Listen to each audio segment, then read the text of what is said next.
Tonight is the company's gala. Remember this. Don't say you're my wife. My husband said, his voice cold and flat. Tell people you're just a legal assistant. Don't embarrass me. You're out of your league. His family agreed. They pushed me to the worst table, back corner, right by the kitchen, like I was something to hide.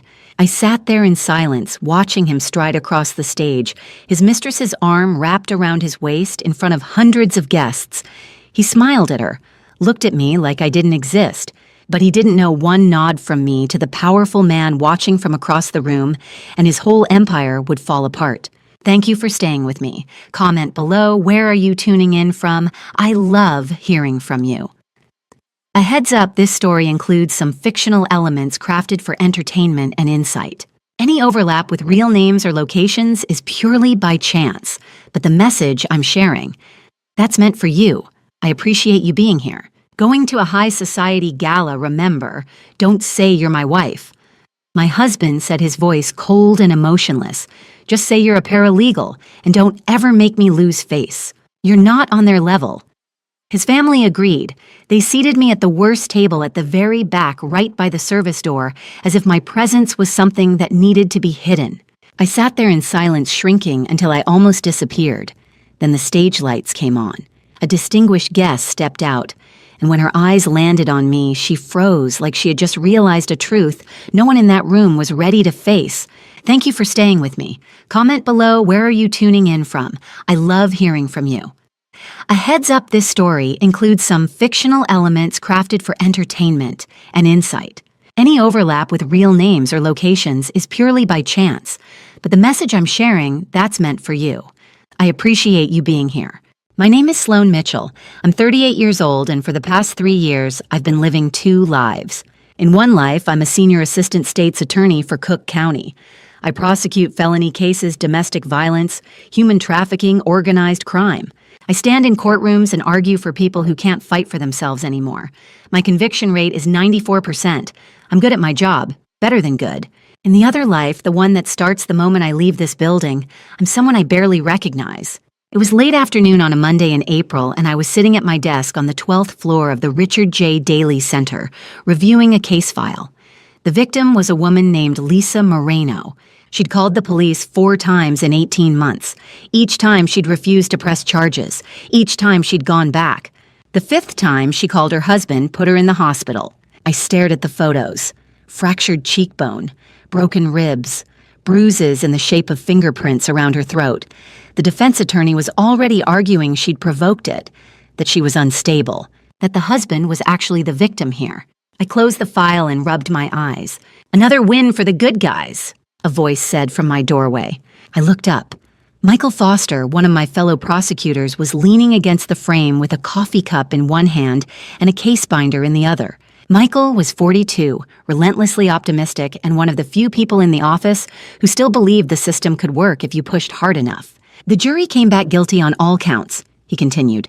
That elder abuse case you handed off last month, judge gave him the maximum, 15 years. I felt a small flicker of satisfaction. Good. He earned it. You're crushing it this year, Mitchell. Chief's been talking about you for the district supervisor position. I gave him a polite smile. I'm not interested in administration. I like the courtroom. Yeah, well, keep winning like this and they'll drag you into management whether you want it or not. He raised his coffee cup in a mock toast and disappeared back down the hall. I turned back to my computer, but my phone buzzed on the desk before I could type another word. A text from Garrison. Dinner tonight. Mother's coming. Wear the blue dress, not the red. Be home by 6. I stared at the message for a long moment. Not a question. Not a request. An instruction. The blue dress was conservative. High neckline, long sleeves. The kind of thing Eleanor Cole approved of. The red dress, the one I actually liked, was too bold. Too much. Too me. I should have been angry. A year ago, I would have been. But anger takes energy, and I'd stopped having enough of that a long time ago. My phone buzzed again. And don't be late. You know how she gets. I set the phone down and looked out the window. Chicago stretched out below me, all steel and glass and spring light reflecting off the lake in the distance. Somewhere out there, people were living normal lives. Marriages where your husband asked what you wanted to wear, not told you. Families where you weren't constantly bracing for criticism. I used to be one of those people. The thing about gaslighting, and I know that word, I've used it in court 100 times, is that it doesn't announce itself. It doesn't walk into your life with a neon sign that says warning emotional abuse ahead. It starts small. So small, you don't even notice. Year 1. Garrison was supportive. Proud even. He came to my swearing-in ceremony when I made senior assistant state's attorney. He told his friends his wife was a prosecutor. He seemed genuinely happy for me. Then I won a high-profile case. Made the news. The Chicago Tribune ran a piece about rising stars in the legal community, and I was one of the names mentioned. That's when things started to shift.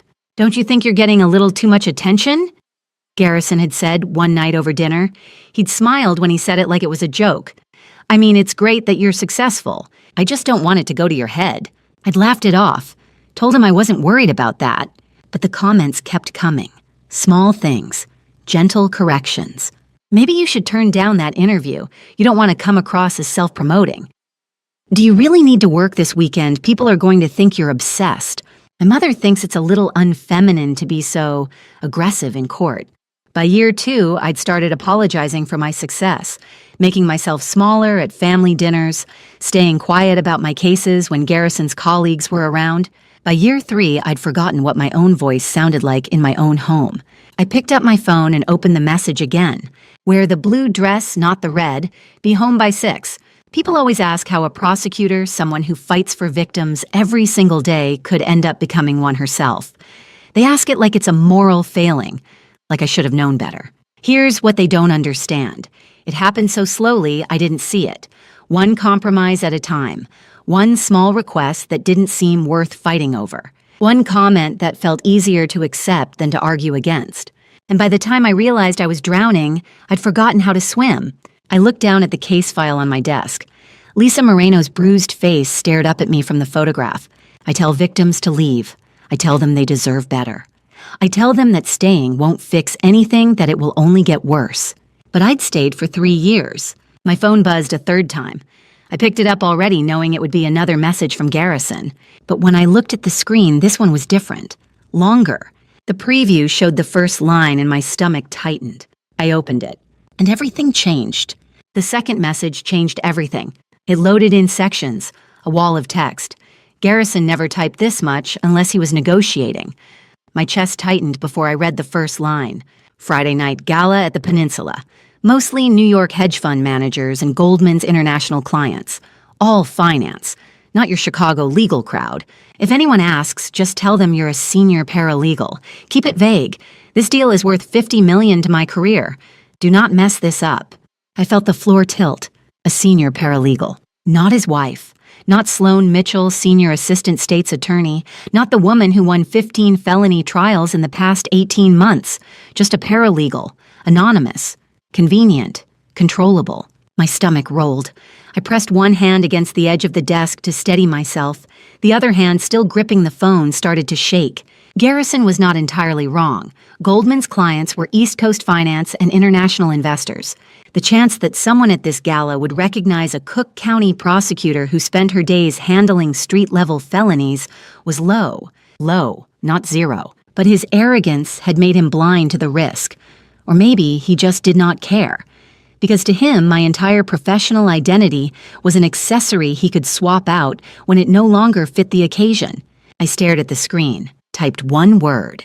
Why, deleted it, typed. No, deleted that too. My hands hovered over the keyboard. I wanted to write something sharp, something final, something that would end this pattern once and for all. But I remembered the last time I said no, 6 months ago, November. Garrison had asked me to cancel a deposition to attend his firm's client dinner. I had declined, politely at first, firmly when he pushed. He did not raise his voice. He never raised his voice at home. Instead, he went silent. For 2 days. And then his mother called, Eleanor Cole. Her voice always carried the same cool distance, like she was addressing someone beneath her. A good wife supports her husband. That's what marriage is, Sloan. You either understand that or you don't. I had stood my ground for 3 more days. Then I apologized. Because it was easier. Because the silence was louder than shouting. Because somehow in year 3 I had stopped believing I was allowed to say no. I closed my eyes, tried to slow my breathing. And then I heard my mother's voice. Not Eleanor's, my real mother, the one who died 5 years ago. Don't you ever stay for the wrong reasons. She told me that when I was 24, fresh out of law school. I had been dating a guy who made me feel small. She did not lecture. She just said those 9 words, and I left him 3 weeks later. I had not thought about that conversation in years. Now it echoed inside my skull like a warning bell I had ignored for too long. I dialed Helena. She answered on the second ring. "Hey, kiddo, what's up?" "I need advice," I said. There was a pause, then her voice shifted. Sharper, more focused. "What happened?" I swallowed, tried to sound casual, failed. "Garrison asked me to go to a gala on Friday, as a paralegal, not as his wife. He wants me to pretend I work for him." Silence. Then, "Why would he ask you to do that?" "He says it's for a deal. $50 million. He doesn't want me to—" I stopped, rewound, corrected myself. "He thinks it'll look better if I'm in the background." Helena did not say anything right away, and in that pause, I realized what I had just admitted. "Sloan," she said, slowly, carefully, "why are you even considering this?" I did not answer. "Sloan, I have to go," I said, and I hung up. I sat there, staring at the phone, at Garrison's message, at the blinking cursor where my reply should be. Typed. Okay? My finger hovered over the send button. One tap, that was all it would take. One tap and I would be compliant again, safe again. His wife again instead of whoever I used to be before I married him. But I did not press it.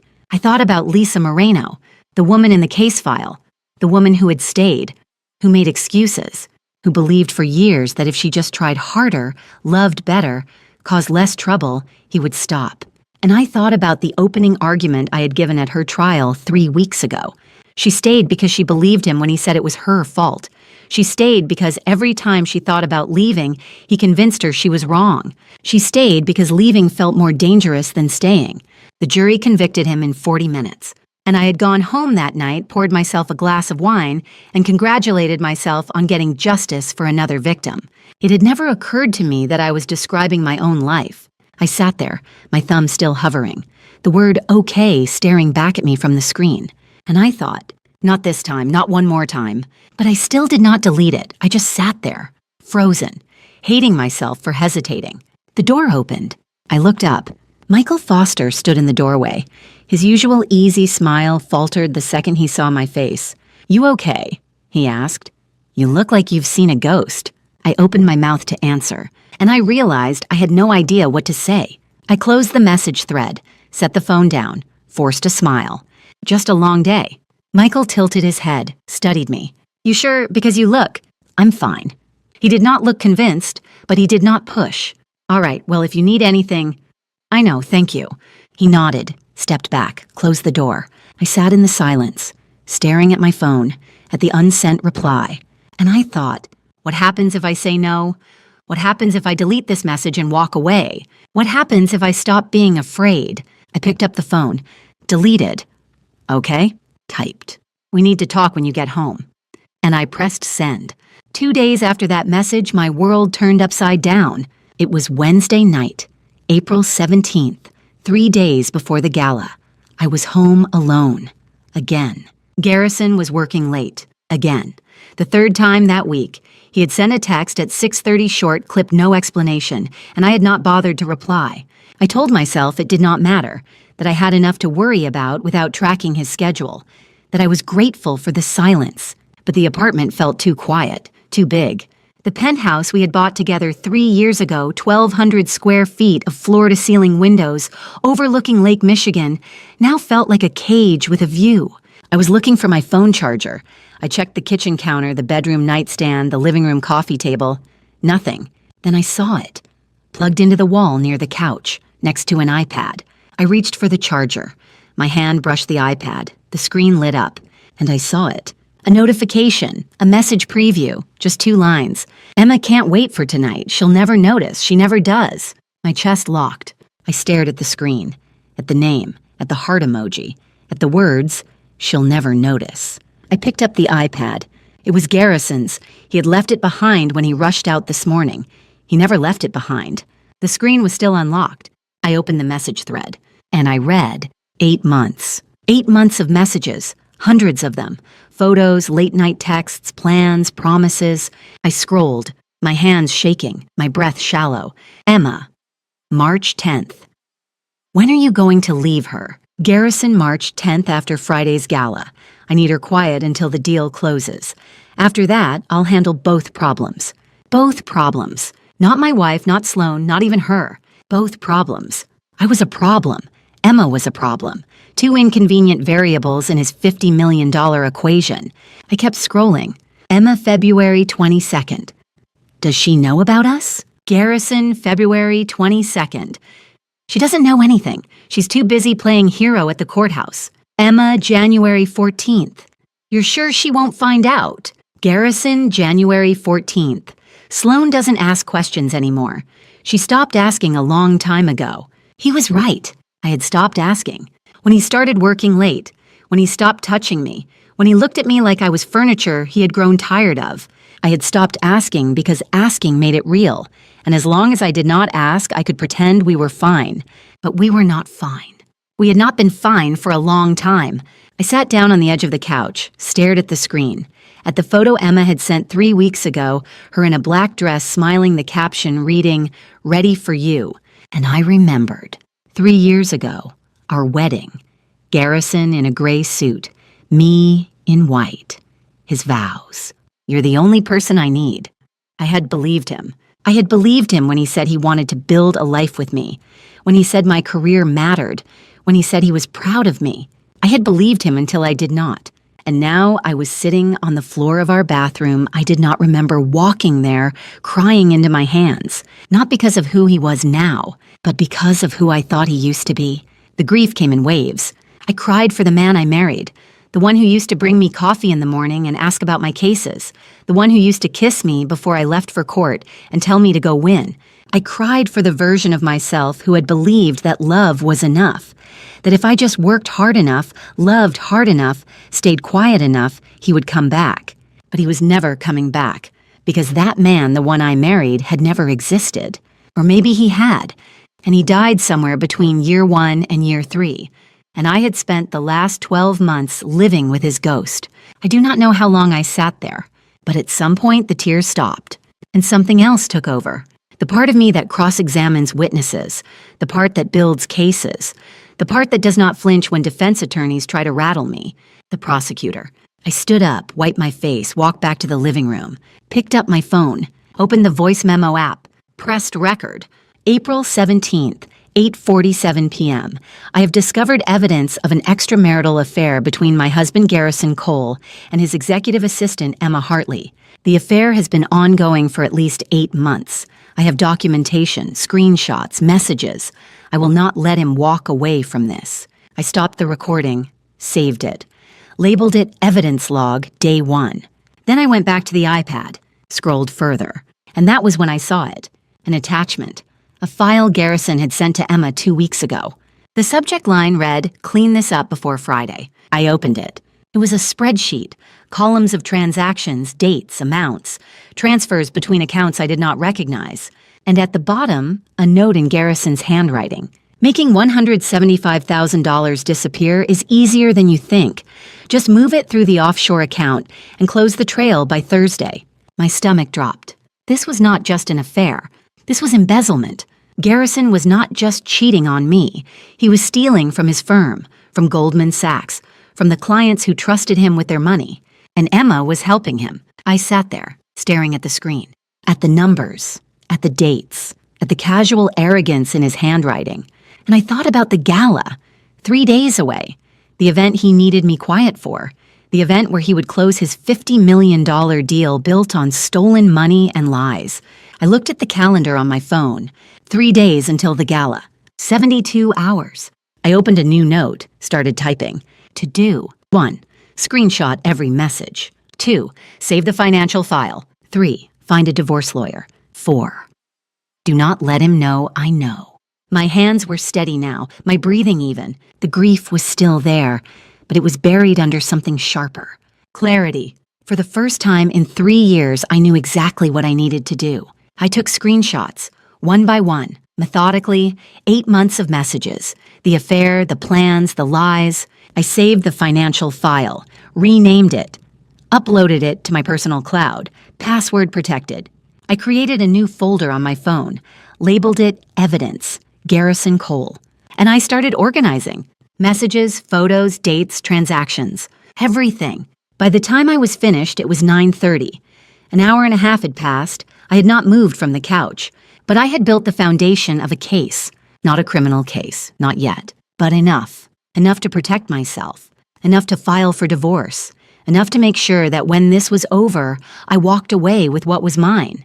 I heard the front door open. Garrison's voice echoed down the hallway. "Sloan, you home?" I closed the iPad, set it back on the coffee table, exactly where he had left it. Stood up, smoothed my shirt, wiped the last trace of tears from my face. "In here," I called. He walked into the living room, tie loosened, jacket slung over one arm. He looked tired. "Long day," he said, barely glancing at me. "Yeah," I said, my voice calm, steady. "Mine too." He nodded, walked past me toward the bedroom. "I'm gonna take a shower. You eat yet?" "Not yet." "Order something, I'm starving." And he disappeared down the hall. I stood there, watching him go. And I thought, he has no idea. No idea that I know. No idea that I have evidence. No idea that in 72 hours his entire world is going to collapse. And I'm going to be the one holding the match. I picked up my phone, opened the note I had just created, read the to-do list one more time. And I added one more line. 5. Do not break. Not yet. Not until Friday. I saved it. And I walked to the kitchen, ordered dinner, acted normal. Because that was the only way this would work. I had to let him think he had won, until the moment I proved he had lost. The next morning, I did what I do best. I built a case. I left the apartment at 7. Garrison was still asleep, or pretending to be. I did not check. I drove downtown, parked in the garage beneath a narrow brick building on West Adams, took the elevator to the 4th floor. The sign on the door read, Claire Donovan Esquire, Family Law and Divorce. I had found her name 2 months ago, Googled Best Divorce Attorney Chicago, read reviews, saved her number, never called. Until now, Claire was 45, sharp, direct. She wore a navy suit and glasses perched on her nose, and when she shook my hand, her grip was firm. "Ms. Mitchell," she said, "please sit." I sat, folded my hands in my lap, tried to keep my voice steady. "I need to prepare for a divorce, strategically." She did not flinch, did not ask if I was sure, just pulled out a legal pad and pen. "Tell me everything." So I did. I told her about the message on the iPad, about Emma, about the affair that had been going on for 8 months, about the file, the financial transactions, the offshore accounts, the $175,000 Garrison was planning to make disappear. And then I told her about the videos. Claire looked up. Videos? I pulled out my phone, opened the folder I had labeled Evidence. I started recording 6 months ago, when the psychological manipulation got worse. I showed her the first clip. Video 1, December 2023. Garrison and I in the kitchen. I had just told him I could not attend his firm's holiday party because I had closing arguments the next morning. His voice was calm, cold. "You're nothing without my family's reputation, Sloan. You know that, right?" I did not respond in the video, just stood there, silent. Video 2, January 2024. Eleanor and Kendall in the living room. I was upstairs, but I had left my phone on the coffee table recording.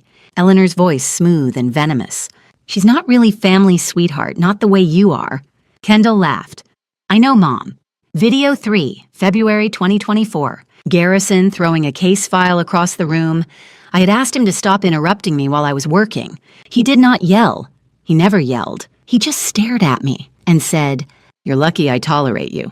Video 4, February 2024, same night. Kendall smirking, leaning against the doorframe while I made dinner. Senior Assistant State's Attorney sounds like senior imposter to me. Video 5, March 2024. Eleanor again, this time directed at me. A real wife would quit that ridiculous job. Video 6, March 2024. Garrison grabbing my wrist. Not hard enough to bruise, but hard enough to remind me who had control. "You don't get to say no to me." Video 7, April 2024. All 3 of them. Garrison, Eleanor, Kendall.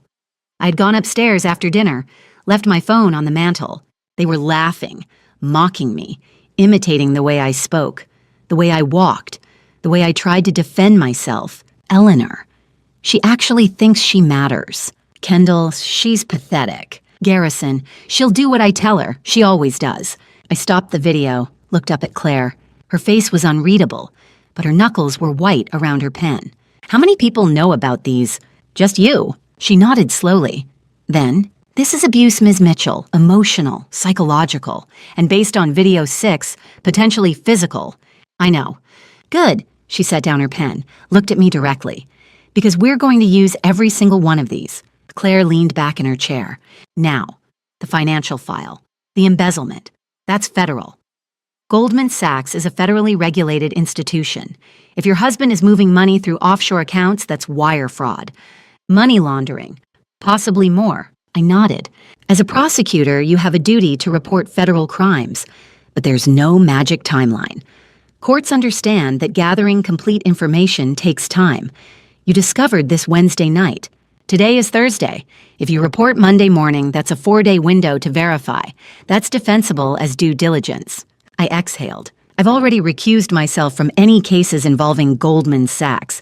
Monday morning, I'll report to the U.S. Attorney's Office as a private citizen who discovered evidence, not as a prosecutor with jurisdiction. Claire smiled, faintly. Smart. She stood, walked to her computer. I'm uploading these videos to a secure cloud, encrypted, password protected. Only you and I have access. If something happens to your phone, if Garrison finds it, smashes it, whatever, we still have copies.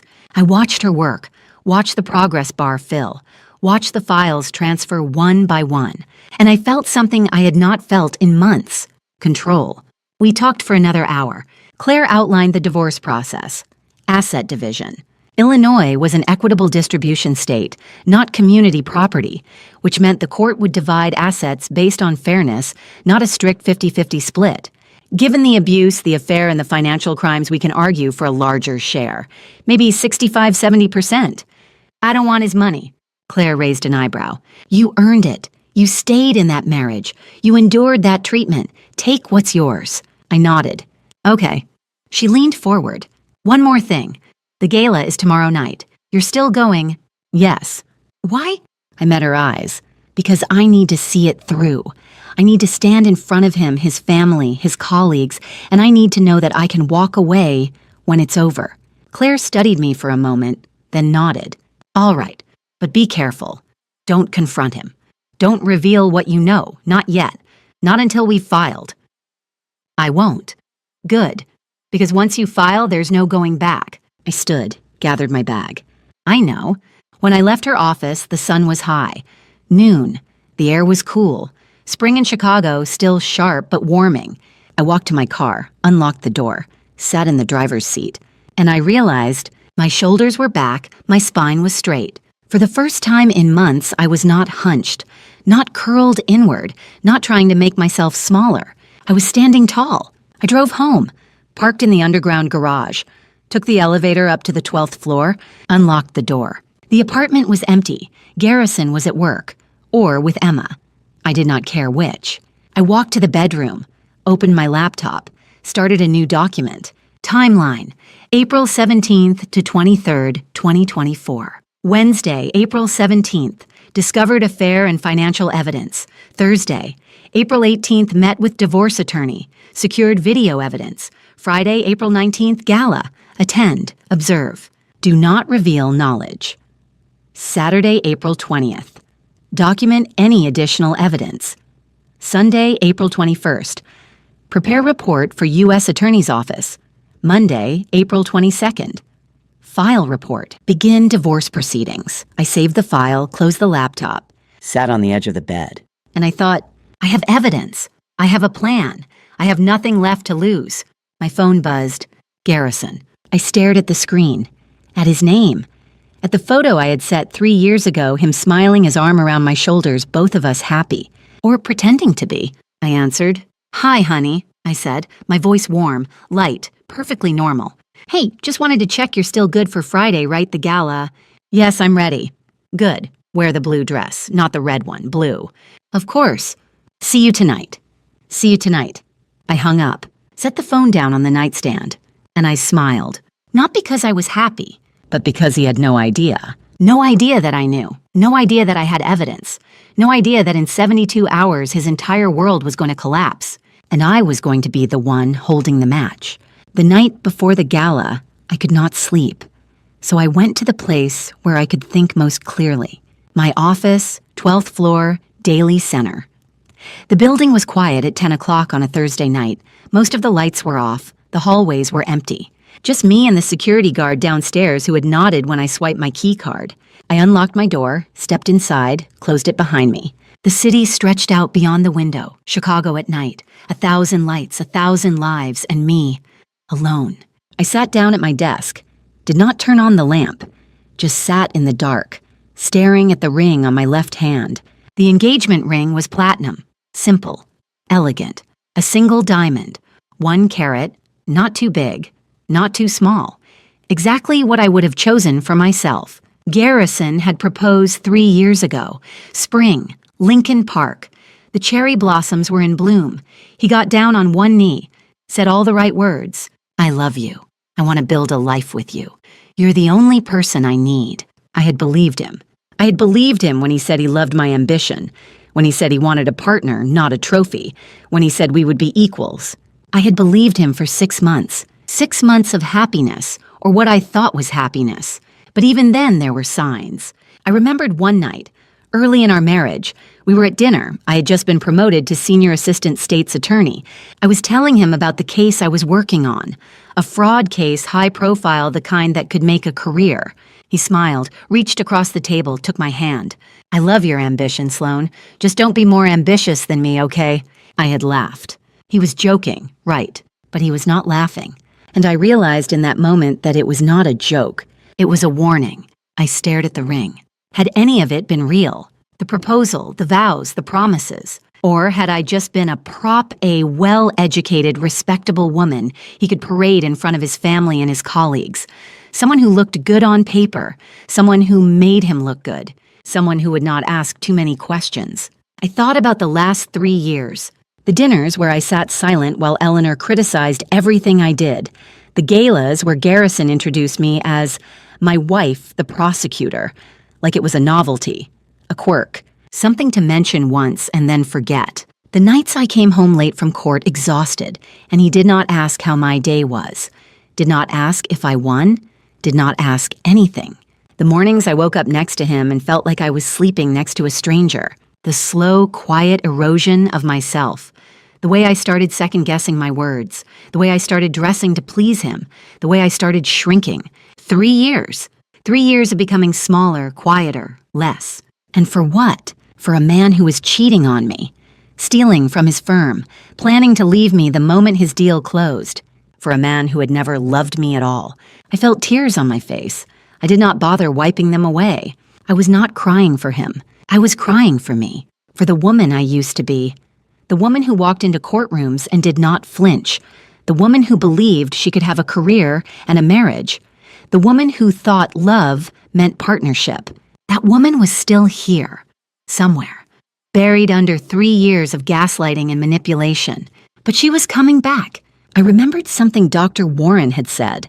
I'd seen her for 3 months, last fall, when I first started to realize something was wrong, when I first started to feel like I was losing myself.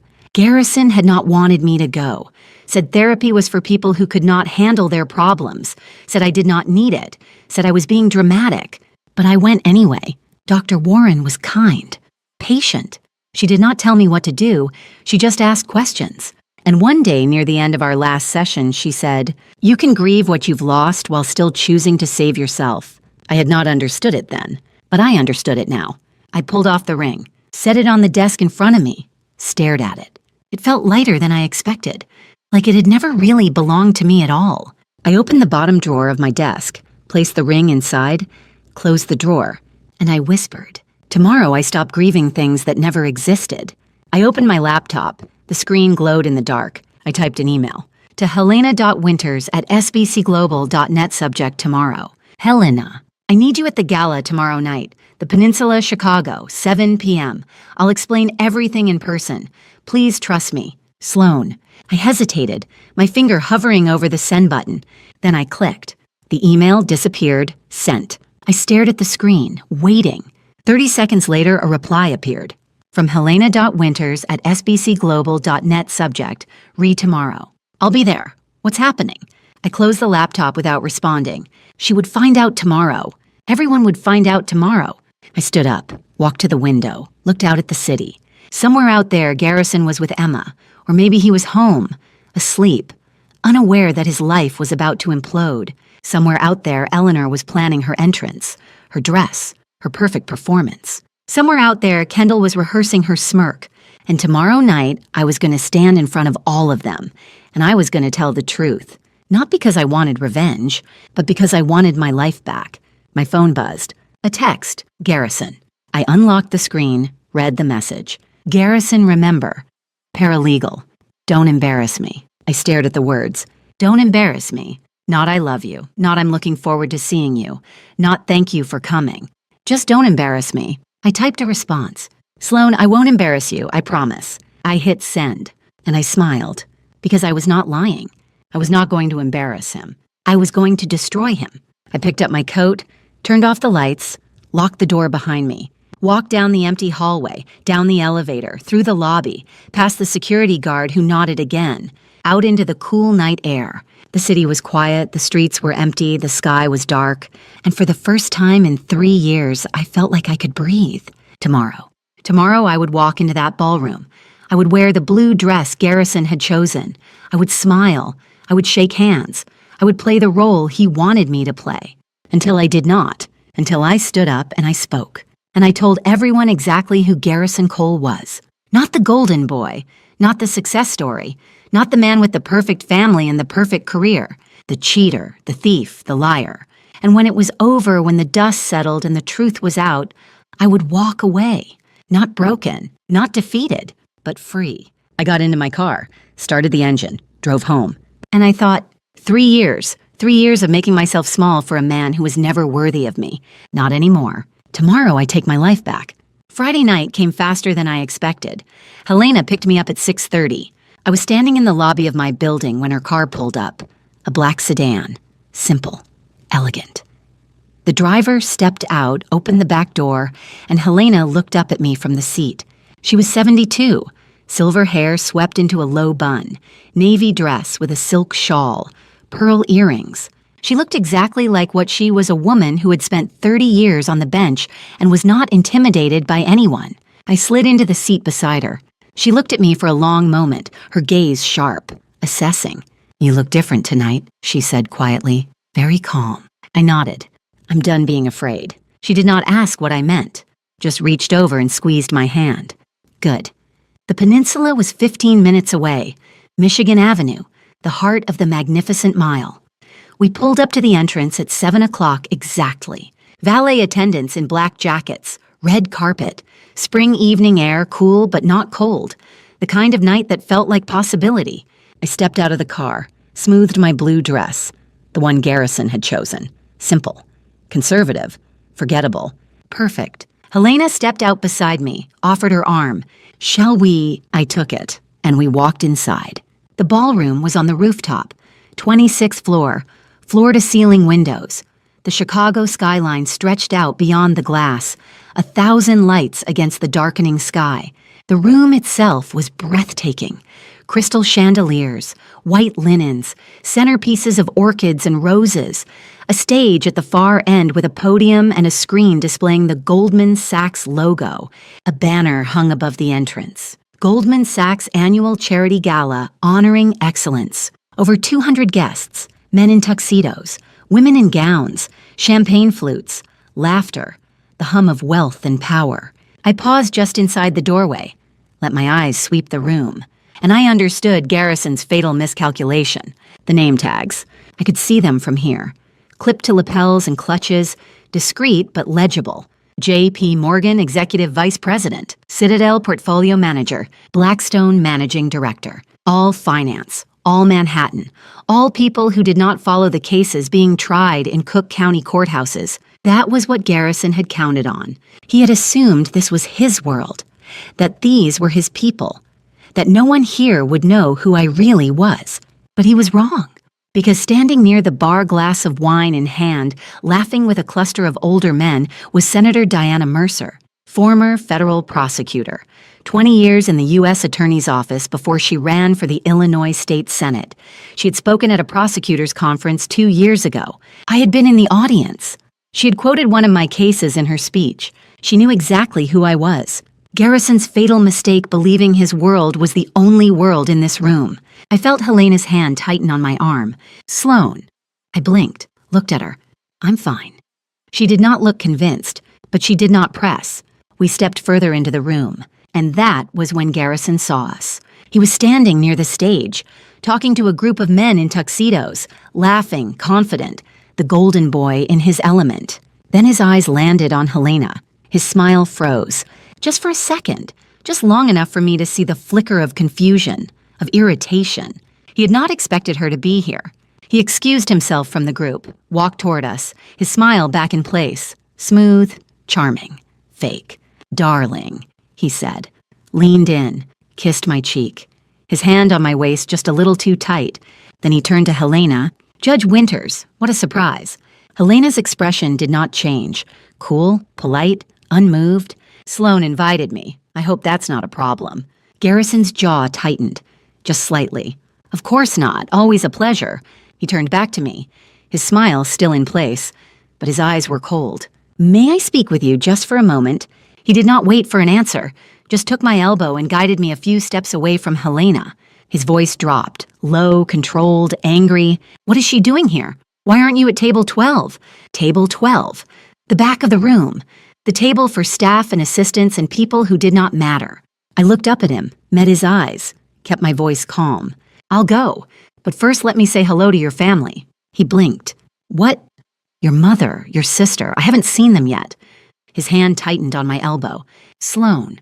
But I was already pulling away, already walking toward the center of the room, toward Eleanor. She was impossible to miss. Eleanor Cole, 65 years old, tall, slender, blonde hair styled into perfect waves, a champagne-colored gown that probably cost more than my car, diamonds at her throat and wrists.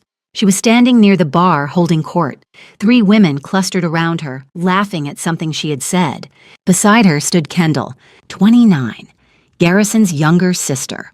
Long dark hair, red dress, sharp cheekbones. She looked like a model, poised, beautiful, and utterly aware of it. Eleanor saw me first. Her smile faltered, just for a second. Then it returned. Colder. Sloan. She said my name like it was something distasteful. I stopped in front of her, smiled. Eleanor, Kendall, it's lovely to see you both.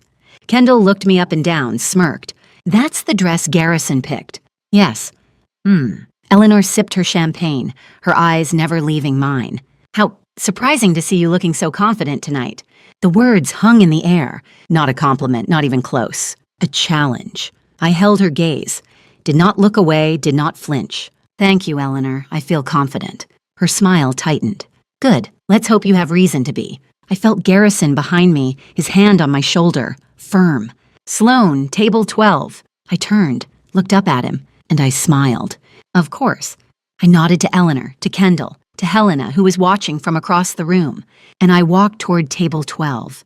But I did not sit down, because in 15 minutes the program would begin, and in 30 minutes I would stand up. And I would tell the truth. Helena and I crossed the ballroom. With every step toward the back, my resolve grew stronger. We passed the main tables, tables 1 through 10, centerpieces of white orchids, crystal champagne flutes, elevated platforms so the guests could see and be seen. Table 1 Garrison and his partners, men in custom tuxedos, women in designer gowns, laughing, toasting. Table 3 Eleanor, holding court. 3 women leaning in to catch every word. She glanced up as I walked past. Her eyes narrowed. Then she looked away, and then we reached table 12. It was the smallest table in the room, tucked in the corner, near the kitchen doors. No orchids, no crystal, just a plain white tablecloth, thinner than the others, cheaper, and folding chairs instead of the cushioned ones at the front. Waiters rushed past us, in and out of the kitchen, the clatter of dishes, the hiss of steam, the smell of food and sweat. Helena stopped, stared at the table, then at me. He seated you here. Her voice was low, furious. Like your staff. I pulled out a chair, sat down. It's perfect. I can see everything, and no one is paying attention to me. Helena sat beside me, her hands folded in her lap, her jaw tight. This is humiliation, Sloane. I know. And you're just going to sit here. I looked at her, smiled. For now. I scanned the room. Garrison was at table 1, his back to me, laughing at something one of his partners said, completely at ease. Eleanor was at table 3, still talking, still smiling, still playing the role of the perfect matriarch. And then I saw her. Kendall. She swept into the ballroom 15 minutes late. Red dress, high heels, dark hair cascading over one shoulder, and on her arm Graham Pierce. I froze. Graham Pierce, 44. Senior partner at Goldman Sachs, one of Garrison's closest colleagues. Tall, silver hair at his temples, expensive suit, confident smile. And Kendall was holding his arm, leaning into him, laughing at something he whispered in her ear. I watched Garrison's reaction. He glanced up, saw them. His smile faltered, just for a second. Then he looked away, his jaw tight. Across the room, Eleanor saw them too. Her expression did not change, but I saw her lean toward the woman beside her, whisper something. The woman's eyes widened. Helena followed my gaze. That's Garrison's partner, Pierce. They're together. I nodded slowly. Apparently. Does Garrison know? I don't think he's happy about it. Helena's eyes narrowed. More secrets than you thought. Much more. Kendall and Graham made their way to table 2, just beside Garrison's table. Kendall sat down, crossed her legs, smiled at the guests around her. Graham leaned in, said something that made her laugh. Garrison did not look at them, but I could see the tension in his shoulders, the way his hand gripped his champagne glass just a little too tightly. Interesting. The kitchen door swung open. A woman stepped out, and my breath caught. Emma Hartley. She was 32, blonde, shoulder-length hair styled in soft waves, a black dress, simple, elegant, professional, but not plain. She wore it like armor. She paused just inside the doorway. Her eyes swept the room, scanning, searching. And then she saw me. Our eyes met. She did not look away, and she smiled. Just slightly, just enough. A smirk. Helena noticed the shift in my posture. Do you know her? I did not answer, just watched as Emma walked across the room, straight toward table 12, straight toward me. She stopped in front of our table, looked down at me, her smile still in place. Mrs. Cole, what a pleasure to finally meet you in person. Her voice was smooth, warm, fake. I looked up at her, kept my expression neutral. I didn't realize Garrison's assistant was attending. Oh, Mr. Cole needs me wherever he goes. The words hung in the air. Wherever he goes. Helena stiffened beside me. Emma turned to her, extended her hand. Emma Hartley, executive assistant to Garrison Cole, and you are... Helena did not take her hand, just looked at her. Cool. Assessing. Judge Helena Winters retired. Emma's smile tightened, just slightly. She lowered her hand. A judge, how impressive. Yes. The silence stretched. Emma turned back to me. I hope you're enjoying the evening, Mrs. Cole. It's such a special night for your husband. I met her eyes, held her gaze. I'm sure it is. He's worked so hard for this, for all of this. I'm aware. Her smile widened. Of course you are. You're his wife. The emphasis on the word wife. Not partner, not equal. Wife. A title, a role, a thing she could dismiss. I leaned back in my chair, crossed my legs, did not break eye contact. Yes, I am. Helena spoke, her voice sharp. How long have you worked for Sloane's husband, Ms. Hartley? Emma blinked, turned to Helena. 2 years. And you've been close with him professionally. Emma's smile faltered, just slightly. Yes, of course. I manage his schedule, his meetings, his correspondence. We work very closely. I'm sure you do. The words were quiet, but the meaning was clear. Emma's smile froze. She looked at me, then at Helena, then back at me. Well, I should get back to my table. Enjoy your evening, Mrs. Cole. She turned, walked away, but I saw it. The way her shoulders tensed. The way her stride was just a little too quick. She was rattled. Helena leaned toward me, her voice low. That's her, isn't it, the woman from the messages? I nodded. Yes. She has no idea you know. Not yet. Helena looked at me, her expression hard. Good. Let her be blindsided. I smiled. That's the plan. The lights dimmed. A spotlight hit the stage at the front of the room. A man in a tuxedo stepped up to the podium. The MC. Ladies and gentlemen, welcome to the Goldman Sachs Annual Charity Gala. We are honored to have you here tonight. Applause. I glanced at the stage, at the podium, at the microphone. In 15 minutes, Garrison would speak, and in 20 minutes, I would stand up and walk to that stage. Helena squeezed my hand under the table. Are you ready? I looked at her, nodded. I'm ready. She squeezed tighter. Then let's burn it down. Emma didn't leave. She stood at our table playing her role perfectly. The lights had dimmed. Not off, just low enough to signal the evening had officially begun. Waiters moved through the room, setting down appetizers, seared scallops, beet salad, champagne refills. But Emma didn't move. She stood beside table 12, hands clasped in front of her, smiling. I'm Emma Hartley, executive assistant to Mr. Cole. She said it like a title, like something she had earned. Helena looked at her, cool, unimpressed. What brings you to our table, Miss Hartley? Emma's smile widened. Just making sure Mrs. Cole has everything she needs. Mr. Cole worries so much about her comfort. The words were laced with subtext. Her comfort. Not your comfort, Sloane. Not you. Her. Like I was something fragile. Something that needed managing. I set down my water glass, looked up at her, kept my voice calm. How thoughtful. Tell me, Emma, how long have you been working for my husband? She blinked, just once, surprised by the directness. 8 months. I nodded slowly. 8 months, right when Garrison started working late every Tuesday and Thursday. Silence. The words hung in the air. Emma's smile froze. Helena stiffened beside me, understanding. Emma recovered quickly, her voice still smooth, still warm, but just a little sharper. Working late is standard in investment banking, Mrs. Cole. I'm sure you understand. I do understand, and I'm sure he appreciates your dedication. Her eyes narrowed, just slightly. She knew. She knew that I knew. For a moment, neither of us spoke. The ballroom hummed around us. Laughter, clinking glasses, the scrape of silverware on porcelain. But at table 12, there was only silence. Emma tilted her head, studied me. You're not what I expected. No. Garrison said you were quieter. I smiled. I can be very quiet when it suits me. Her jaw tightened.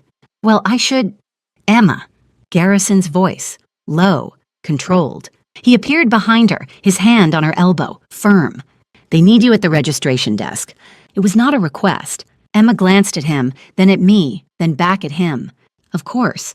She pulled away from his grip, smoothed her dress, and then she looked at me one more time, her smile back in place. Cold. Enjoy your evening, Mrs. Cole. It's going to be a very memorable night. She turned, walked away. Garrison did not follow her immediately. He looked down at me, his eyes hard. What are you doing? I looked up at him, my expression neutral. Having dinner. Don't start something, Sloane. I'm not starting anything, I'm finishing it. His jaw clenched. He leaned down, his voice barely above a whisper. You don't want to do this here. Actually, I do. He stared at me, trying to read me, trying to figure out what I knew, what I was planning. But I gave him nothing. He straightened, adjusted his tie. Stay at this table. Do you understand? I did not answer. He walked away. Helena exhaled slowly, turned to me. You knew, and you still came here. I came because of it. He thinks you folded. He's about to find out I've been building a case. She looked at me for a long moment, then she smiled, faint, proud. Good. The lights dimmed further. The low hum of conversation quieted. A microphone crackled at the front of the room. Ladies and gentlemen, a special announcement. The MC, standing at the podium, smiling. Before we continue with tonight's program, we have a distinguished guest who would like to say a few words. The spotlight shifted, focused on a figure stepping onto the stage. Senator Diana Mercer. She was in her early 60s, gray hair pulled into a sleek bun, navy suit, pearl earrings. She walked to the podium with the confidence of someone who had stood in front of juries, judges, and senators for 30 years. The room applauded. She smiled, waited for the applause to die down, then spoke. Good evening. Thank you for that warm welcome. Her voice was clear, strong. The voice of someone used to being heard. I'm honored to be here tonight. Goldman Sachs has been a pillar of this city for decades, and this gala, this commitment to giving back to our community, is a testament to the values we all share. More applause. She paused. Let it settle. Tonight we're here to honor excellence, leadership, integrity. The word hung in the air. Integrity.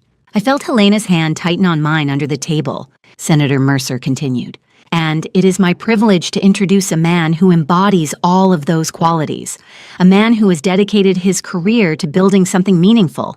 A man who has earned the respect of his peers and the trust of his clients. She glanced at the front table, at Garrison. Ladies and gentlemen, please join me in welcoming Garrison Cole. The room erupted in applause.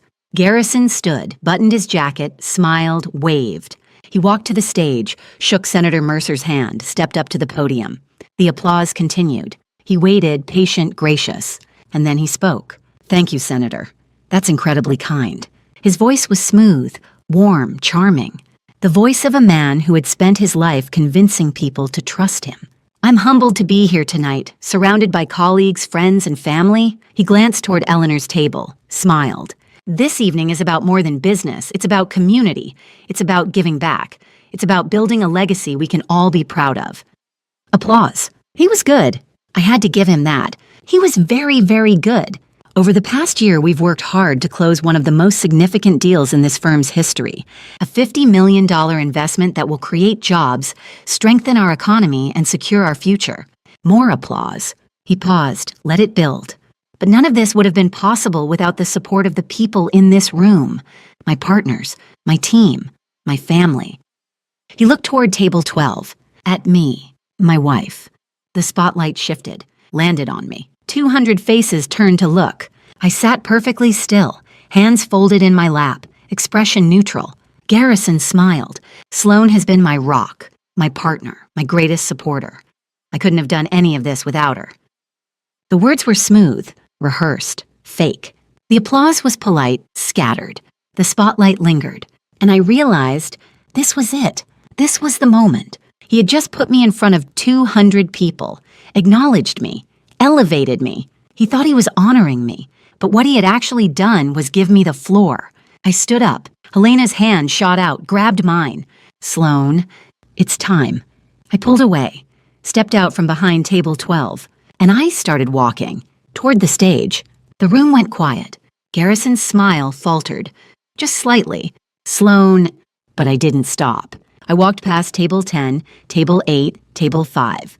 Past Eleanor, her eyes wide, confused. Past Kendall, her mouth open.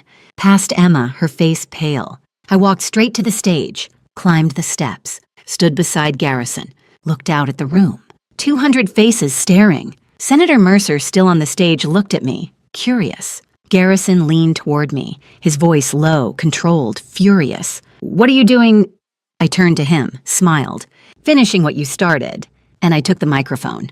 Before I reveal what happened, the moment I took that microphone comment one below, so I know you're ready for what comes next. A quick note, some details in this story have been fictionalized for impact and education. If that doesn't sit well with you, you can stop here. But if you want to know what I said in front of those 200 people, comment 1 right now. The room fell silent. All eyes turned to Senator Mercer, including mine. She stood at the podium, microphone in hand, her expression calm, composed. But I saw the flicker in her eyes, the way she glanced at Garrison, then at me, then back at the room. She knew something was wrong. Before we continue with dinner, she said, her voice clear and steady, I'd like to honor someone very special. Garrison relaxed, just slightly. His shoulders dropped. His smile returned. He thought she was talking about him. Senator Mercer continued. In my years as a prosecutor and later as a senator, I have rarely encountered a legal mind as sharp, as dedicated, or as principled as this woman's. My heart stopped. This woman's, not this man's. Sloane Mitchell, Senior Assistant State's Attorney for Cook County. Please stand. The room went still. 200 faces turned, searching. I stood at table 12, in the back, near the kitchen doors, and I saw it, the confusion, the surprise. Why is she sitting there? Senator Mercer saw it too, her brow furrowed, just slightly. Sloane, please come to the front. This news should be delivered up close. I stepped out from behind the table. Helena squeezed my hand, whispered, Go. And I walked. Past table 10, past table 8, past table 5, past Emma. her face pale, her hands gripping the edge of her chair. Past Kendall, her mouth open, frozen. Past Eleanor, her champagne glass halfway to her lips, her eyes wide. Past Garrison. His face was drained of color, his jaw tight, his hands clenched into fists. But he did not move. He could not. Not in front of 200 people. I climbed the steps to the stage. Senator Mercer extended her hand. I took it. Her grip was firm, warm, steady. "I'm glad you're here," she said quietly. "Just for me." I nodded, did not trust myself to speak. She turned back to the microphone, to the room, and she spoke. 3 months ago, the U.S. Attorney for the Northern District of Illinois asked me to nominate candidates for assistant U.S. Attorney positions. The room listened. I nominated Sloan without hesitation. A murmur, low, surprised. I felt my chest tighten. 3 months ago, January. The same month Garrison had told me I was embarrassing him. The same month Eleanor had said I was playing at being important. The same month I had started recording their voices because I needed proof that I was not imagining the cruelty. And Senator Mercer had nominated me, and I had not told anyone, because I had learned by then not to share good news, not to celebrate, not to take up space, because Garrison would find a way to diminish it. Senator Mercer continued, "Last week, Sloan completed her final interview with the Department of Justice. She received preliminary approval." Applause scattered, growing. I stood perfectly still, hands at my sides, trying not to shake. "She is currently awaiting final security clearance, and once that is complete, she will receive a formal offer to join the U.S. Attorney's Office as an assistant U.S. attorney." The applause grew louder. Senator Mercer turned to me, smiled. "This is one of the most competitive positions in federal law, and Sloan earned it. Not because of connections, not because of her last name, but because of her skill, her integrity, and her commitment to justice." She placed a hand on my shoulder.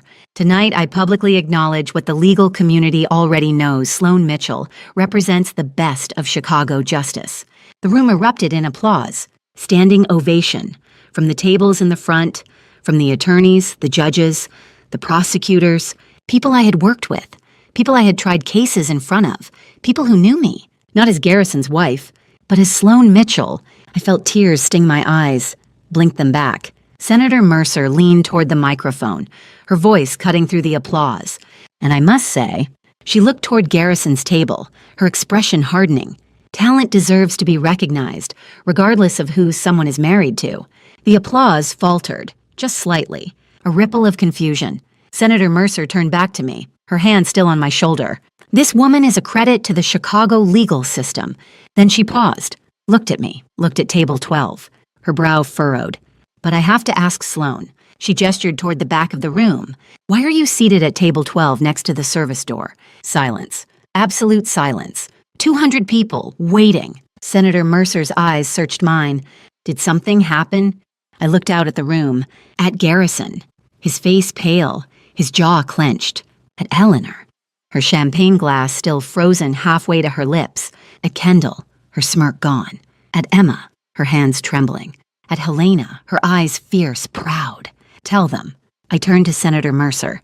"May I gestured to the microphone. She blinked, surprised, then nodded, stepped aside.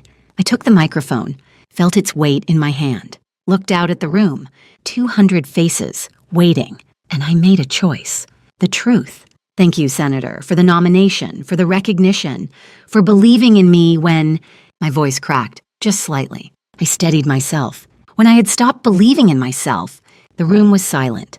I took a breath. "You asked why I'm seated at table 12. I looked at Garrison. My husband seated me there. A murmur, low, confused. He told me to sit at the back, near the kitchen, because tonight I was not his wife. I was his paralegal. The murmur grew louder. Senator Mercer's expression darkened. I continued. He told me not to speak, not to introduce myself, not to embarrass him. I looked at Eleanor. His mother told me I was not really family, that a real wife would quit her ridiculous job. I looked at Kendall. His sister called me a senior imposter. I looked at Emma, and his executive assistant has been having an affair with him for the past 8 months. The room exploded. Gasps, murmurs, chairs scraping. Garrison stood, his face red, his voice loud. "Sloan?" But I did not stop. And 3 days ago, I discovered evidence that my husband has been embezzling money from Goldman Sachs. $175,000, moved through offshore accounts, laundered, hidden. Senator Mercer stepped forward, her voice sharp. Is this true? I looked at her, nodded. Yes, and I will be filing a report with the U.S. Attorney's Office on Monday morning. Silence. And then Senator Mercer turned to Garrison. Mr. Cole, I think you need to sit down. Garrison sat down. The room was silent. All eyes on me, waiting. I stood at the microphone, my hands steady, my voice calm. But my heart was racing. Senator Mercer stood beside me, her expression hard, unreadable. And I realized this was it. I could walk away, apologize, pretend I had made a mistake. Or I could finish what I started. I chose the latter. I sat at table 12 because my husband told me to. He asked me to tell everyone tonight that I was a paralegal. He didn't want my career to overshadow his. The murmur grew louder. Shock, disbelief. Garrison stood up, his face red, his voice tight. Sloan, this is not the place. Senator Mercer cut him off, her voice sharp. Mr. Cole, sit down. He froze, stared at her, then at me, and he sat. Helena stood up from table 12. She walked toward the stage, slowly, deliberately, her phone in her hand. The room watched. She climbed the steps, stood beside me, looked out at the crowd. Since we're being honest tonight, she said, her voice clear and cold. I received an interesting email this week. She held up her phone. An anonymous email from someone at Goldman Sachs detailing financial misconduct, client fund embezzlement, approximately $175,000 over 6 months. The room exploded. Gasps, murmurs, chairs scraping. Garrison shot to his feet. That's a lie, a smear campaign. But his voice was too loud, too defensive. Graham Pierce stood up from table 2, his face pale. He turned to the other partners at his table, whispered something, urgent, frantic. Senator Mercer leaned toward the microphone. What kind of misconduct? Helena looked down at her phone. Read. Unauthorized transfers to offshore accounts, false documentation, wire fraud. She looked up, looked straight at Garrison. The email was anonymous, but the details were very specific. Eleanor moved. She pushed back her chair, stood, her face twisted with fury, and she stormed toward the stage. This is your fault, she pointed at me, her finger shaking. You were never good enough. You couldn't keep your husband happy, and now you're humiliating him. The room went silent. Eleanor climbed the steps, stood in front of me, her eyes blazing. A real wife would stand by her husband, but she spat the word. You've always been jealous of Garrison's success. I did not move, did not flinch. I looked at her, steady, calm. I didn't send that email, Eleanor, but I will not apologize for the truth being exposed. The truth. She laughed, bitter, harsh. The truth is, you're a vindictive, ungrateful... Mrs. Cole, Senator Mercer's voice cut through the air like a blade. Eleanor turned, stared at her. Senator Mercer stepped forward, her expression disgusted. Step aside. Eleanor did not move. This is my family, my son. You don't know. Step aside. Eleanor's jaw clenched, but she stepped back, just slightly. Senator Mercer turned to me. Sloan, continue. I looked out at the room, at the faces staring back at me. Some shocked, some confused, some angry, but some were nodding. I took a breath. I spent 3 years making myself smaller for a man who betrayed his vows and broke the law. That ends tonight. My voice was steady, strong. I will be filing a formal report with the U.S. Attorney's Office on Monday morning. I have evidence, screenshots, financial records, witness testimony. I looked at Garrison, and I will be filing for divorce. The room erupted again, but this time I did not care. I had said it, out loud, in front of 200 people, and I felt free, a voice deep, calm, from the back of the room.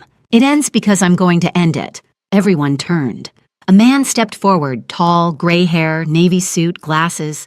He walked slowly, deliberately, through the crowd. People parted, let him pass. I blinked, tried to place him, and then I saw Garrison's face. Pure terror. Dad, don't... Raymond Cole, 68 years old, Garrison's father, Eleanor's husband, retired federal judge for the Northern District of Illinois. I had met him once, at our wedding. He had shaken my hand, smiled, said, "Take care of my son," and then he had disappeared. Garrison had told me his father was busy, traveling, retired but still consulting. I had not questioned it, but now he was here, and Garrison looked like he was going to be sick. Raymond walked to the stage, climbed the steps, nodded to Senator Mercer, Diana, Ray. They knew each other. Of course they did. Raymond turned to me, his expression soft, kind. "Ms. Mitchell, I apologize for not intervening sooner." I blinked, confused. I don't understand." He looked at Helena. "Judge Winters, thank you for the email." Helena's eyes widened, just slightly. "You sent it?" "No, but I received a copy from the same source." He turned to the room, his voice clear, authoritative. The voice of a man who had spent 30 years on the federal bench. 3 weeks ago, I was contacted by a compliance officer at Goldman Sachs. She had discovered irregularities in my son's accounts. She did not know what to do, so she reached out to me. He looked at Garrison. I told her to document everything and to send copies to Judge Winters, because I knew, his voice cracked, just slightly, I knew my son would not stop unless he was forced to. Garrison's face was white, his hands shaking. "Dad, you don't know what you're talking about." Raymond's expression hardened. "I know exactly what I'm talking about, Garrison. I've been a federal judge for 30 years. I've seen men like you, men who think they're above the law, men who think their name, their family, their charm will protect them." He stepped closer, but it won't. Eleanor grabbed his arm. "Ray, stop, you're making a scene." He pulled away, looked at her. "Our son is a criminal, Eleanor, and you enabled him." She recoiled, her face pale. "How dare you?" "I dare because I took an oath to uphold the law, and I will not stand by while my son destroys lives." He turned back to the room. "I have already contacted the U.S. Attorney's Office. They will be opening a formal investigation into Garrison Cole and his financial activities. I have provided them with documentation, witness statements, and my full cooperation." The room was silent. Raymond looked at me. "Ms. Mitchell, I am deeply sorry for what my family has put you through. You deserve better." And then he turned to Garrison. "You're done, son." Garrison stood frozen, staring at his father. And then he ran, off the stage, through the ballroom, toward the exit. Security moved to stop him, but Senator Mercer raised a hand. "Let him go. He won't get far." She pulled out her phone, dialed. "This is Senator Diana Mercer. I need FBI to the Peninsula, Chicago, now." I had met Raymond Cole exactly 4 times in 3 years. He was always quiet, observant. Tonight he was neither. He stood at the front of the ballroom, gray hair, navy suit, glasses, the posture of a man who had spent 30 years on the federal bench, and everyone knew it. Graham Pierce stood up from table 2, his face pale, his voice tight. "Judge Cole, your son is being accused of very serious charges. Can you speak to his character?" The room went silent. Everyone turned to Raymond. He was the most respected man in the room, retired federal judge, 30 years on the bench, impeccable reputation. If anyone could defend Garrison, it was him. But Raymond did not move, did not speak. He just looked at Graham, then at Garrison. And then he said, "Graham, I'm afraid I cannot vouch for my son's character." The room erupted, gasps, murmurs, chairs scraping. Raymond raised a hand, the room quieted. He walked toward the stage. Slowly, deliberately, not dramatic, just measured, the way a judge moves. He climbed the steps, stood beside me, looked out at the crowd. 3 days ago, I filed a formal report with the FBI and the Securities and Exchange Commission. Documentation of financial misconduct in my son's client accounts. Garrison's face drained of color. "Dad, no." Raymond ignored him, continued. "This afternoon, my son called me. He asked me to use my position as a former federal judge to intervene in that investigation, to tell the agents he was trustworthy." He paused. I declined. Graham's mouth opened, closed, speechless. Raymond pulled a folded document from his jacket pocket, held it up. "This is my signed statement to federal authorities. I came tonight hoping I was wrong. Instead, I watched my son demand that his wife diminish herself, watched him dismiss her accomplishments, and I realized," his voice cracked, just slightly, "I had been complicit by staying silent." He turned to me. "Sloan, I'm sorry, not just for tonight, but for the past 3 years, for not seeing what was happening." I felt tears sting my eyes. "The first time tonight. Not from pain, not from anger, from kindness, but also from rage. Where were you? My voice shook. Where were you when your son was crushing me every day? When Eleanor told me I wasn't family? When Kendall called me an imposter? When Garrison told me I was nothing without his name? Raymond flinched. I was blind, willfully blind, and I will carry that regret for the rest of my life. He looked at me, his eyes red. But I'm here now.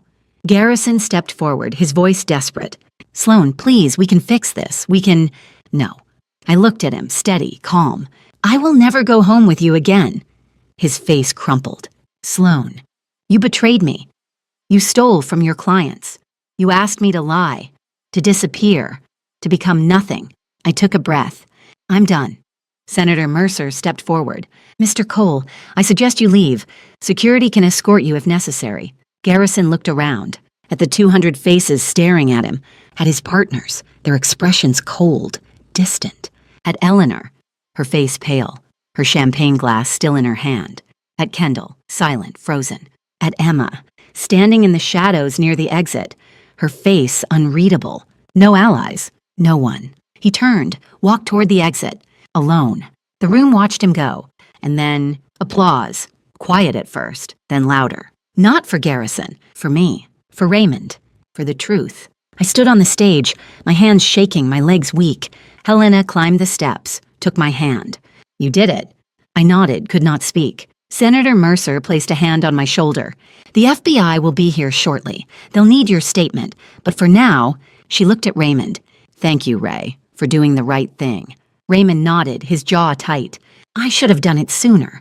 Eleanor moved. She walked toward the stage, her face twisted, furious. You destroyed him. She pointed at me. You destroyed my son. Raymond stepped in front of me. Eleanor, stop. How can you defend her? She's ruined everything. No. His voice was hard, final. Garrison ruined everything, and we let him. Eleanor stared at him, speechless. You enabled him. I ignored it, and Sloan paid the price. He looked at her. I will not stand by anymore. Eleanor's face crumpled. She turned, walked away. Kendall followed her, silent. Graham Pierce approached the stage, his expression grim. Judge Cole, I need to speak with you, privately. Raymond nodded. Of course. Graham glanced at me. Ms. Mitchell, on behalf of Goldman Sachs, I apologize. We will cooperate fully with any investigation. And he hesitated. Thank you for your courage. I nodded, did not trust myself to speak. Graham and Raymond stepped aside, began talking in low voices. Helena squeezed my hand. Let's get you out of here. I nodded. We walked down the steps, through the ballroom. People stepped aside. Let us pass. Some nodded, some smiled. One woman, a lawyer I had worked with years ago, reached out, touched my arm. You're incredible. I blinked back tears. Thank you. We reached the exit. The cool night air hit my face. I took a breath, and I realized I was free. Not just from Garrison, but from the fear, the shame, the belief that I was not enough. I was enough. I had always been enough. Helena stood beside me. What now? I looked back at the ballroom, at the lights, at the people still inside. Now I file for divorce. I give my statement to the FBI, and I start over. Helena smiled. Good. We stood there for a moment, in the cool night. The city stretched out below us. And I thought, 3 years. 3 years of making myself smaller. But tonight I took up space, and I'm never shrinking again. Inside the ballroom, Emma Hartley stood in the shadows, watching. Her face was pale, her hands shaking. She pulled out her phone, dialed, waited. A voice answered. Emma. He's done. They know everything. A pause. What about you? Emma's jaw tightened. I'm leaving, tonight.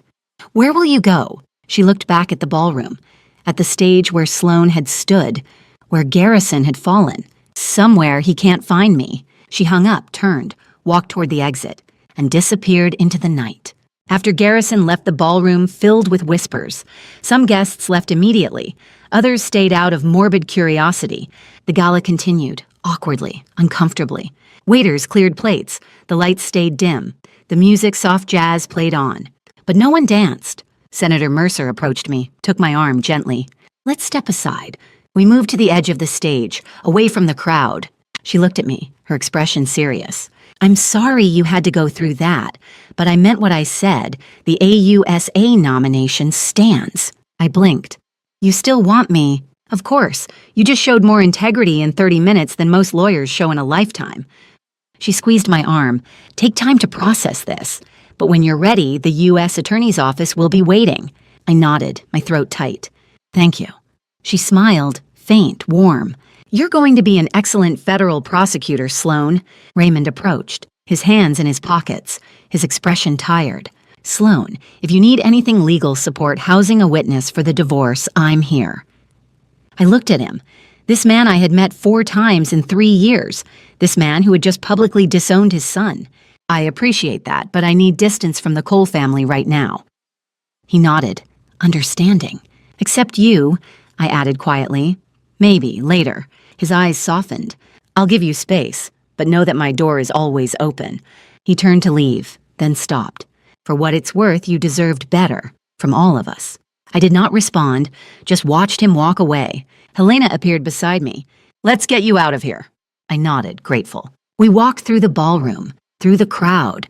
People stepped aside. Some nodded, respectful. Others avoided eye contact, uncomfortable. And then I saw her. Eleanor. She was sitting alone at table 3, her champagne glass still in her hand, her mascara smudged, her face pale. Kendall was gone. Graham was gone. The women who had clustered around her earlier gone. She was alone. I stopped, looked at her. Helena squeezed my hand, whispered, You don't owe her anything. I know, but I walked over anyway. Eleanor looked up, her eyes red, her jaw tight. Come to gloat, I shook my head. No, I came to say. I paused, chose my words carefully. I never wanted to destroy your family, Eleanor. I just wanted to matter. Her laugh was bitter, sharp. You got what you wanted. I hope you're happy. I looked at her, steady. I'm not happy, but I'm free. There's a difference. She stared at me, speechless.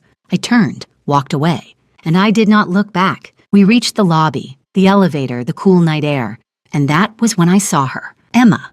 She was standing by the window, near the exit, still in her black dress, her phone in her hand. She looked up, saw me. Our eyes met. For 3 seconds, we just stared. No words, no accusations, just understanding. We were both complicit, both victims, both responsible. And then I turned away and kept walking. Helena's car was waiting. The valet opened the door. I slid into the back seat. Helena climbed in beside me. The driver pulled away from the peninsula into the cool Chicago night. I leaned back against the seat, closed my eyes. It's over. It's really over. Helena was quiet for a moment, then, not quite. I opened my eyes, looked at her. What do you mean? She glanced at her phone, the email she had shown on stage. The anonymous email. Someone knew everything about the affair, about the embezzlement, about the offshore accounts. I frowned. Raymond said a compliance officer at Goldman sent it to him. He forwarded it to you. Yes, but how did the compliance officer know about the affair? That's not something in financial records. I sat up, my mind racing. She was right. The embezzlement, yes, that could be found in account statements, transaction logs, client files. But the affair, that was personal, hidden. Unless someone at Goldman knew, someone close to Garrison. Helena nodded. Someone who had access to his schedule, his messages, his private life. We both said it at the same time. Emma. I stared out the window, at the city lights blurring past. She sent the email. Or helped whoever did. Helena set down her phone. The question is why would she expose him? She was his accomplice. I thought about the way Emma had looked at me tonight. The smirk when she first approached table 12. The flicker of fear when I said 8 months. And then I remembered what Garrison had said in his messages. After the gala, I'll handle both problems. Both problems. Me and Emma. He was going to leave her, I said quietly. After tonight. After the deal closed. He was going to cut her loose. Helena's eyes widened. So she exposed him first. Not just exposed, destroyed. I leaned back, exhaled. Emma Hartley just burned down Garrison's entire life and used me to do it. Helena was quiet for a long moment, then. Do you want to find her, confront her? I thought about it. About Emma standing in the shadows tonight, watching Garrison fall, watching me walk away. About the email, the timing, the precision. She had known exactly what she was doing. No, I said finally. Let her go. She's not my problem anymore. But she's still out there, watching. I looked at Helena. I know, and if she becomes a problem, I'll deal with it. But tonight, I closed my eyes. I just want to go home. Helena squeezed my hand. Okay. We drove in silence through the streets of Chicago, past the lights, past the noise. And I thought, 3 years. 3 years of being told I was too much, too ambitious, too loud. Tonight I was all of those things. And I won. The car pulled up in front of my building. Not the penthouse I shared with Garrison, but my old apartment, the one I had kept, just in case. Helena walked me to the door. Are you going to be okay? I looked at her. This woman who had stood by me, who had believed me when no one else did. I'm going to be fine. She smiled. Yes, you are. She hugged me, tight. Call me tomorrow, we'll figure out the next steps. I nodded. She turned, walked back to the car, and I stood there, in front of my old apartment, my refuge. I unlocked the door, stepped inside. The apartment was dark, quiet, small, but it was mine. I closed the door, locked it, leaned against it, and I exhaled for the first time in 3 years. I was home. Across town, Emma Hartley sat in a cab, her phone in her lap, her black dress wrinkled. The driver glanced at her in the rearview mirror. Where to miss? She looked out the window, at the city, at the lights. O'Hare International Terminal. Late flight. She did not answer, just stared out the window, and thought, he would have left me anyway. I just made sure he didn't take me down with him. The cab pulled away from the curb, and Emma disappeared into the night. I woke up Saturday morning in Helena's living room, sunlight streaming through unfamiliar curtains. For 3 seconds, I forgot. Then I remembered everything. The gala, the stage, Garrison's face, Raymond's voice, Emma's eyes, the truth. I sat up, disoriented. My body ached, my head throbbed, but I was awake. Helena's apartment, Lincoln Park. Not the penthouse, not my old apartment. After I left the peninsula last night, Helena had insisted I come home with her. You're not staying alone tonight, not after all that. I had not argued. I looked around. The living room was elegant. Cream-colored walls, antique furniture, bookshelves lined with legal texts, contracts, constitutional law, civil procedure. A grandfather clock ticking softly in the corner, the kind of place that felt safe, solid, real. My phone was on the coffee table, buzzing. I picked it up. 47 missed calls, 89 messages. I stared at the screen, my chest tightened. Helena knocked on the door frame, held out a mug of coffee, steam rising, the smell of dark roast. Coffee, and we need to talk about Monday. I took the mug, wrapped my hands around it, let the warmth seep into my fingers. Thank you. She sat down beside me, her expression serious, not pitying, not worried, just present. How are you feeling? I laughed, bitter, hollow. I don't know, relieved, terrified, numb. All of the above, yes. She squeezed my hand. That's normal.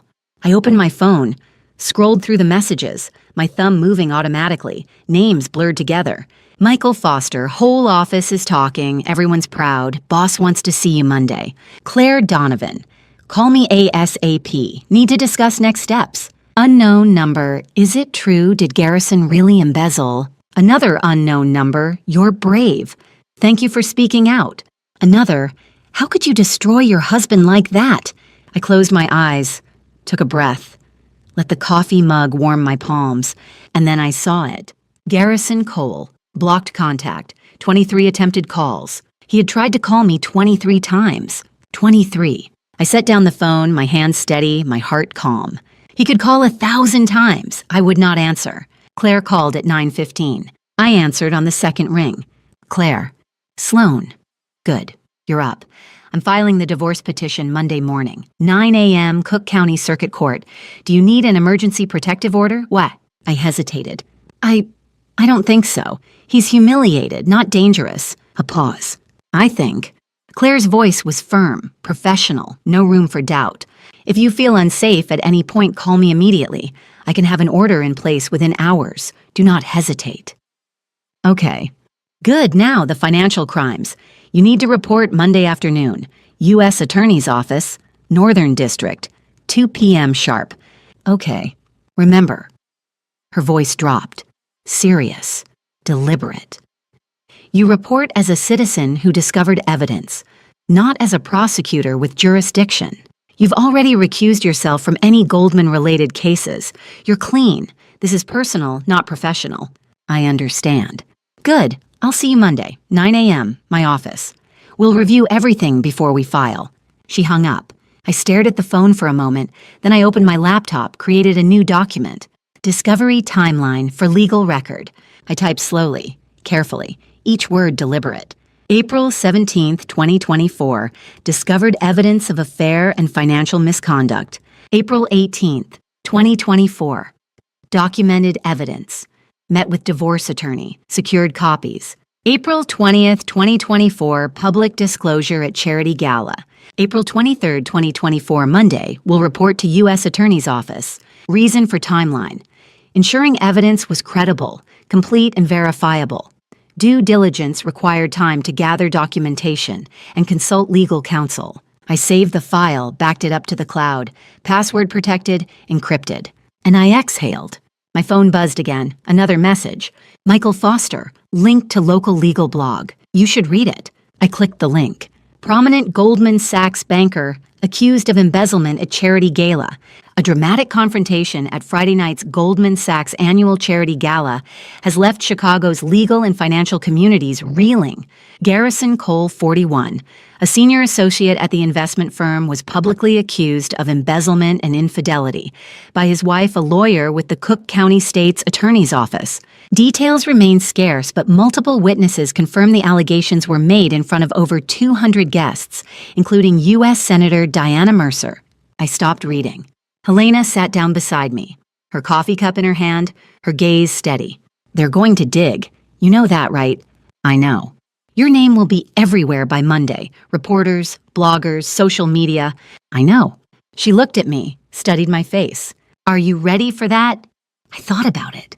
About walking into the courthouse, about standing in front of reporters, about being asked questions I did not want to answer, about my face on the news, my name in headlines. No, I said quietly, but I'll do it anyway. Helena smiled, faint, proud. Good. We sat in silence for a while, drinking coffee, watching the sunlight move across the floor, the grandfather clock ticking, the city waking up outside. And then I said, I thought I'd feel triumphant. Helena looked at me, and I just feel empty. She nodded, understanding. That's grief. Relief and loss can coexist. You lost something, Sloan. Even if it was never real, even if it was toxic, you still lost the hope that it could have been something else. I blinked back tears. I spent 3 years with him, and I still don't know if I ever really knew him. Maybe you didn't. Maybe he didn't let you. Or maybe he never knew himself. I looked at her. How do you move on from that? She was quiet for a moment, then, one day at a time, one decision at a time, one breath at a time. She squeezed my hand. And you're not alone. You never were. You just forgot for a while. I nodded, could not speak. At 10 o'clock, I stood up. I need to go home. Helena frowned. Home. The penthouse. I need to get my things, clothes, documents, my laptop charger, my degrees. I looked at her. I need to do it before Garrison comes back, before he tries to change the locks or destroy something out of spite. Helena stood. I'll go with you. You don't have to. I'm going with you. Her voice was firm, final. The voice of someone who had spent 30 years on the bench and did not take no for an answer. But be prepared, Sloan. He might be there. And if he is, you stay calm. You do not engage. You get your things, and you leave. I nodded. Okay. We drove to the penthouse. 40 minutes. Through the streets of Chicago, past the shops and cafes and parks I used to love, past the places where I had walked with Garrison, where I had pretended we were happy. Helena parked in the underground garage. We took the elevator to the 12th floor. I stood in front of the door, my hand on the key, my heart pounding. And I realized I was terrified. Not of Garrison, but of the life I was leaving behind, of the woman I used to be, of the years I had wasted. Helena placed a hand on my shoulder. You can do this. I nodded, unlocked the door, and stepped inside. The penthouse was silent. No lights, no sound, no sign of Garrison, no smell of coffee, no jacket on the hook. I walked through the living room, the kitchen, the bedroom. Everything was exactly as I had left it. Untouched, frozen in time. Except on the dining room table there was a note. I picked it up. Read it. Sloan. We need to talk. I'm at my parents' house. Please call me. I stared at the note, and I thought, no, we don't need to talk. We're done. I crumpled the note, dropped it in the trash, and I started packing. Driving back to the penthouse felt surreal. 3 years of memories in a place that never felt like home. Helena drove. I sat in the passenger seat, staring out the window, watching the city pass by. Gold Coast, the neighborhood I had loved when Garrison first brought me here. Elegant brownstones, tree-lined streets, Lake Michigan in the distance. Now it just felt empty. We pulled into the underground garage, parked, took the elevator to the lobby. James, the security guard, looked up when we walked in. His expression softened. Ms. Mitchell. Not Mrs. Cole, Ms. Mitchell. My maiden name. I blinked back tears. Hi, James. He stood, walked around the desk. I just want you to know what you did at that gala that took guts. I nodded, could not speak. He hesitated. Then, Mr. Cole came home late last night. Around 2 a.m., left this morning with a suitcase. Haven't seen him since. Relief flooded through me. Thank you, James. I pulled a $100 bill from my wallet, handed it to him. For looking out for me. He tried to refuse, but I pressed it into his hand. Please. He nodded. Thank you, ma'am. The elevator ride to the 12th floor felt like it took forever. Helena stood beside me, her hand on my shoulder. You okay? No, but I will be. The doors opened. We stepped into the hallway, and I realized this was the last time I would walk through this door as someone who lived here. I unlocked the door, stepped inside. The penthouse was silent, eerily silent. Everything was exactly as I had left it 3 hours ago, but it felt different, foreign, like I was walking through a museum, a place that used to matter, but no longer did. Helena closed the door behind us. I'll start in the bedroom. You get the files from the office. I nodded. I walked to the office, the small room at the end of the hall that Garrison had let me use. Like it was a favor. I opened the door. The desk was covered with case files, legal pads, highlighters, post-it notes. This was where I had prepared for trials, where I had written opening statements, where I had stayed up until 2 in the morning because I believed in justice, and Garrison had never once asked about it. I opened the closet. My degrees were stacked inside, still in their frames, never displayed. Bachelor's in Political Science, Northwestern. Juris Doctor, University of Chicago Law School. Assistant State's Attorney of the Year, 2022. Garrison had never let me hang them. It's too much, he had said. Makes the room look cluttered. I pulled them out, stacked them on the desk. And I thought he was afraid. Afraid that if people saw what I had accomplished, they would realize I didn't need him. I found a box in the corner, started packing. Case files, legal texts, notebooks, and then I found them. The keepsakes, ticket stubs from our first date, a pressed flower from our wedding bouquet, photos from our honeymoon in Santorini. I stared at them, and I felt nothing. Not anger, not sadness, just distance. I picked up a photo. Garrison and me, smiling, his arm around my shoulders. Both of us happy. Or pretending to be. I set it down gently, in a small box labeled Keep, not to remember him, but to remember the girl who believed him.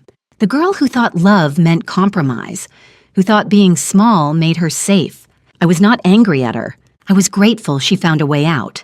I was taping up the last box when I heard it, the sound of a key in the lock, the front door opening. Footsteps. Helena appeared in the doorway, her eyes wide. Sloan. And then I heard his voice. Sloan, are you here? Garrison. I stood, walked to the living room. He was standing by the door, unshaven, his clothes wrinkled, his eyes red. He looked broken. Good. Sloan, please, can we talk? I did not move, did not speak. Helena stepped forward. She has nothing to say to you. Garrison ignored her, looked at me. I can change. Emma was nothing. The money, I'll pay it back. I'll fix this. I stared at him, and I realized he still thought he could manipulate me. You were nothing, I said quietly. He blinked, confused. What? You were nothing. That's why this was so easy. His face twisted, hurt, angry. I gave you everything. You gave me nothing. My voice was calm, steady. You gave me a title, a penthouse, a ring. But you never gave me respect. You never gave me trust. You never gave me love. I stepped closer. You spent 3 years trying to make me small, trying to convince me I was nothing without you. Garrison opened his mouth, but I kept going. But I was collecting evidence the whole time, recording your voice, documenting your abuse, building a case. His eyes widened. You lost because you underestimated me. He stepped forward, reached for me. Sloan. I stepped back. Don't touch me. My voice was sharp, final. He froze. Helena moved beside me, her expression hard. Leave, now. Garrison looked at me, then at Helena, then back at me. And I saw it. The moment he realized he had no power here. His expression shifted from desperation to fury. You'll regret this. Everyone will know what you did, how you destroyed me, how you humiliated me in front of 200 people. I smiled, not because I was happy, but because he still did not understand. Everyone already knows what you did. That's the difference. He stared at me, speechless. You embezzled, you cheated, you lied, and I told the truth. I walked to the door, opened it. Now leave before I call security. For a moment, he did not move, just stood there, staring at me. And then he turned, walked to the door, stopped. I loved you. I looked at him. No, you didn't. You loved the idea of me. The version of me that didn't ask questions, that didn't challenge you, that made you look good. I held his gaze, but that person never existed. He flinched, and then he walked out. The door closed. I locked it, leaned against it, and I exhaled. Helena stood beside me. You okay? I nodded. Yeah, I'm okay. We stood there for a moment in the silence, and then I said, let's finish packing. I want to be out of here in an hour. Helena smiled. Let's do it. We packed the rest in 45 minutes. Boxes of clothes, files, degrees, keepsakes, everything that mattered, everything that was mine. We loaded them into Helena's car, made 2 trips, and then I stood in the penthouse one last time, empty now, stripped of everything I had brought into it. I walked through the rooms, the living room, the kitchen, the bedroom, and I thought, this was never home. Home is where you are safe, where you are loved, where you are enough. And I was never any of those things here. I walked to the door, turned off the lights, locked it behind me, and I left the key on the counter. By Saturday evening, I had moved into a temporary corporate apartment, West Loop, small, furnished, anonymous, safe. I was unpacking the last box when my phone buzzed. Michael, have you checked Instagram? I frowned. No, why? Check it now. I opened the app and my stomach dropped. Kendall Cole was live. 520,000 people watching. She was sitting in what looked like Eleanor's living room, her face red, her eyes wet, her voice shaking. My family is being destroyed by a vindictive woman who recorded private moments and weaponized them. My brother made mistakes, yes, but she humiliated him in front of 200 people. She destroyed his career, his reputation, everything he worked for, and now she's sitting somewhere pretending to be the victim. The comments scrolled by, fast, furious, divided. She's lying. Sloan Mitchell is a hero. This is what happens when you marry a narcissist. Garrison deserved it. Poor Kendall. Check Twitter. Someone's posting videos. Justice for Sloan. I switched apps, opened Twitter, and there it was. Truthteller_CHI posted 4 minutes ago. A video, 14 seconds long. Garrison, yelling. His face red, his finger pointed at me. You are nothing without my family's name. The clip ended. My chest tightened. I knew this video. I had recorded it. 6 months ago, February, the night I told him I was nominated for a federal judgeship clerkship interview. He had been furious, said I was trying to outshine him. I had deleted that recording, or I thought I had. I scrolled down. More videos. Video 2, Eleanor, cold, dismissive. A real wife would quit that ridiculous job. Video 3, Garrison throwing a case file across the room.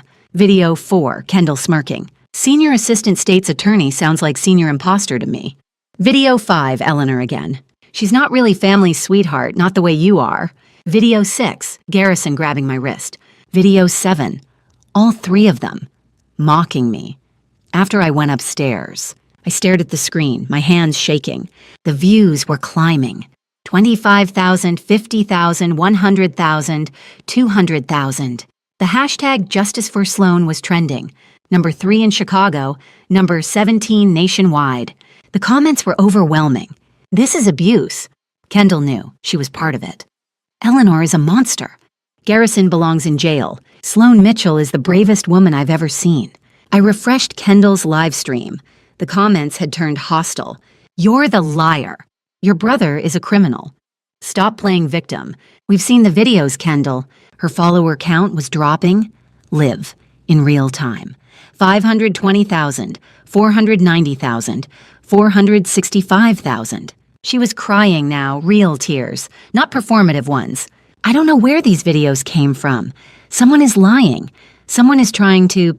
She stopped, looked off camera, her face pale. And then she ended the stream. I set down my phone, my heart racing. Someone had leaked the videos, but who and how? I called Helena. Have you seen it? Yes, I'm watching now.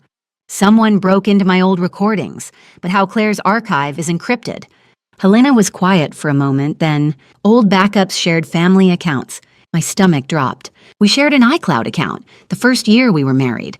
Before I switched to my own, the files were supposed to be deleted, but nothing ever really disappears. I closed my eyes, tried to think. Garrison has access to that old account. He could have seen the videos, deleted them, or someone else with access could have downloaded them first. Who? Helena did not answer, but I already knew. Emma. Garrison had given Emma access to everything. His calendar, his email, his files. She could have found the old iCloud account, downloaded the videos, kept them. And now she was using them. I called Claire. Someone leaked the videos. Her voice was sharp, panicked. What videos? The recordings from the abuse. All 7 of them. They're on Twitter. Hundreds of thousands of views. Silence. Only 3 people have access to those files. You, me, and the encrypted cloud backup. I didn't leak them. I know, and I didn't either. Then who? I hesitated. Emma. Claire was quiet then. The mistress. Yes. How would she have access? I explained. The shared iCloud account. The first year of marriage. The files I thought I had deleted. Claire swore under her breath. This is a privacy violation, but she paused. It might also be the best thing that could have happened. I blinked. What? Sloane. The entire city is on your side. Kendall just lost 40,000 followers in 10 minutes. The videos are proof. Concrete, undeniable. No one can say you're lying now. I looked at my phone, at the comments, at the hashtag, Justice for Sloane. She was right, but I still felt violated. Helena called back. Whoever did this gave you a gift. The whole city is standing with you. I did not respond, just stared at the screen, at the videos I had recorded in secret, in fear, in desperation, now public, for everyone to see. Sloane, I hear you. Are you okay? No, but I will be. I hung up, sat on the edge of the bed, stared at the wall, and then my phone buzzed. A text, unknown number. You're welcome. We should talk, E. I stared at the message, my heart pounding. Emma. She had leaked the videos. She had turned the narrative. She had made me a symbol. But why? I typed back. Why? 3 dots, typing. Then, because he was going to destroy both of us. I made sure he went down first. You're free now, so am I. I set down the phone, my hands shaking. Emma had not leaked the videos to help me. She had leaked them to protect herself, to turn public opinion against Garrison, to make sure that if he went down alone. And I was collateral benefit. I looked at Twitter again. The videos had over 1 million views now, combined. Justice for Sloane was trending nationwide, number 12. News outlets were picking it up, local blogs, legal Twitter, feminist accounts. Prominent Chicago prosecutor reveals years of abuse by investment banker husband. Videos show Goldman Sachs associate verbally abusing wife. Sloane Mitchell, the lawyer who fought back. I closed the app, turned off my phone, and I thought, this is not justice. This is exposure. And I did not choose it. But maybe Helena was right. Maybe it was a gift, an ugly, invasive, terrifying gift, but a gift nonetheless. Because now everyone knew, not just the 200 people at the gala, but the whole city, the whole country. And Garrison could never take it back. I turned my phone back on, opened the message from Emma, typed, "Don't contact me again." Sent, blocked the number, and I lay down on the bed, stared at the ceiling, and I let myself feel it. The violation, the anger, the relief, the exhaustion, All of it. At once. Tomorrow I would call Claire. I would call the U.S. attorney. I would deal with the fallout. But tonight I just needed to breathe. Sunday morning I woke to my phone vibrating nonstop. Hashtag Justice for Sloan was trending nationwide. I sat up, rubbed my eyes, opened Twitter. Number 4. Nationwide. Over 6 million views. Combined. Across all 7 videos. My phone rang. Unknown number. I answered without thinking. Ms. Mitchell, this is Jennifer Ramos with Channel 7 News. Do you have any comment on the videos circulating online? I hung up. It rang again. Different number. Ms. Mitchell, Chicago Tribune. We'd like to schedule an interview. I hung up. Again. Good morning, America. We'd love to have you on the show Monday morning. I turned off my phone, stared at the ceiling, and I thought, this is what viral feels like. Not empowering, not triumphant, just overwhelming. I turned my phone back on, muted all calls except Helena, Claire, and Michael, and I opened the news. Channel 7, WGN, ABC, CNN. Viral videos expose alleged family abuse by prominent Chicago banker. Senior Assistant State's Attorney Sloan Mitchell becomes symbol for standing up to abuse. Goldman Sachs associate suspended pending federal investigation. I clicked on one of the videos. Video 3. Garrison throwing the case file. I watched myself, standing there, silent, small, trying not to cry. And I thought that woman looked so broken. I'm glad she's gone, but I grieve that she ever existed. I scrolled through Twitter, through the comments, through the threads. One woman, a therapist, had posted a long thread, 10 tweets, about coercive control, about gaslighting, about how abusers make you doubt your own reality. Sloan Mitchell's story is textbook emotional abuse. She recorded because she needed proof, not for others, but for herself, to remember that it was real. The thread had 40,000 retweets. Another woman posted, I left my abuser yesterday because of Sloan Mitchell. If she can stand in front of 200 people and tell the truth, I can pack a bag and leave. Thank you, Sloan. I stared at the tweet, my throat tight. Helena had been right. Whoever leaked the videos had given me a gift, an ugly, invasive gift, but a gift nonetheless. Because now other women were leaving. Other women were speaking up. Other women were recording, documenting, building their own cases. And maybe that mattered more than my privacy. I opened Instagram, searched for Kendall. Her follower count 150,000, down from 520,000 yesterday. Her last post, a tearful video, posted 2 hours ago. I clicked play. Kendall was sitting on a couch, no makeup, red eyes, her voice shaking. I didn't understand, I didn't see it, I was part of it. And I'm so sorry. She wiped her face. I watched the videos, all of them, and I realized I was cruel. I was complicit. I stood by and let my brother destroy someone, and I'm ashamed. She looked directly at the camera. Sloan, if you're watching this, I'm sorry.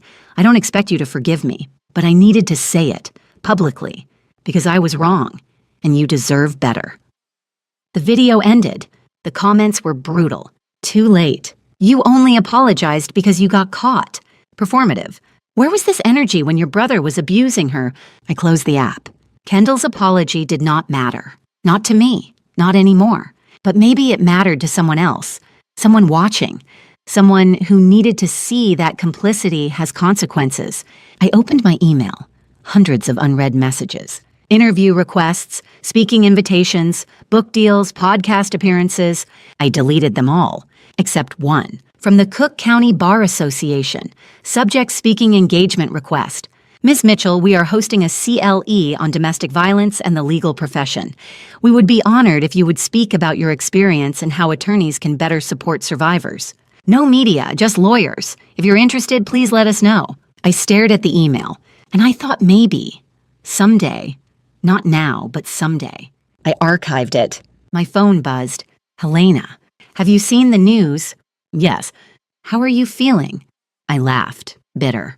I don't know. Exposed, grateful, angry, relieved, all at once. That's normal. Is it? Yes. I was quiet for a moment then. A woman tweeted that she left her abuser because of me. Helena's voice softened. Good. But I didn't want this. I didn't want to be a symbol. I just wanted to be free. I know, but you are both now, and that matters. I nodded, even though she could not see me. Helena. Yes. Thank you for everything. You don't need to thank me. You did this yourself. I smiled, faint. I couldn't have done it alone. No one can. My phone buzzed again, text from an unknown number. Meet me Monday morning, I'll explain everything. Emma. I stared at the message. Helena was still on the line. Sloan, you still there? Emma wants to meet. Silence. The one who leaked the videos? Yes. Are you going to... I thought about it. About Emma standing in the shadows at the gala. About the email to Helena. About the videos. About the text, you're welcome. I don't know. Part of me wants answers. Part of me never wants to see her again. What does your gut say? I closed my eyes. My gut says she's dangerous, but she's also the only one who knows the whole story. Then be careful and bring someone with you. I will. I hung up, stared at Emma's message, and I thought she destroyed Garrison, but she also destroyed my privacy. She gave me justice, but she took my control. Who is Emma Hartley and what does she want? My phone rang. Raymond. I answered. Raymond. Sloan, have you seen the news? Yes. I'm calling to let you know Eleanor and I are separating. I sat up. What? I can't stay married to someone who enabled abuse, who participated in it, who looked the other way while her son destroyed you. His voice cracked. I'm sorry I didn't see it sooner. I'm sorry I didn't protect you. I blinked back tears. I'm sorry your marriage is ending because of me. It's not because of you. It ended years ago. I was just too cowardly to admit my wife chose cruelty over decency. He paused. You did the right thing, Sloan, and I'm proud of you. I could not speak. Thank you, I whispered. He hung up. I sat on the edge of the bed, staring at the wall. And I thought Raymond left Eleanor. Kendall apologized. Garrison is suspended. Emma is in hiding. And I'm sitting in a corporate apartment watching my life become a hashtag. This is not how I thought justice would feel. My phone buzzed. Another text. Emma. Monday. 9 a.m. Millennium Park. Near the Bean. Come alone. I stared at the message. And I typed back, I'll be there, but I'm bringing someone. Sent. 3 dots. Typing.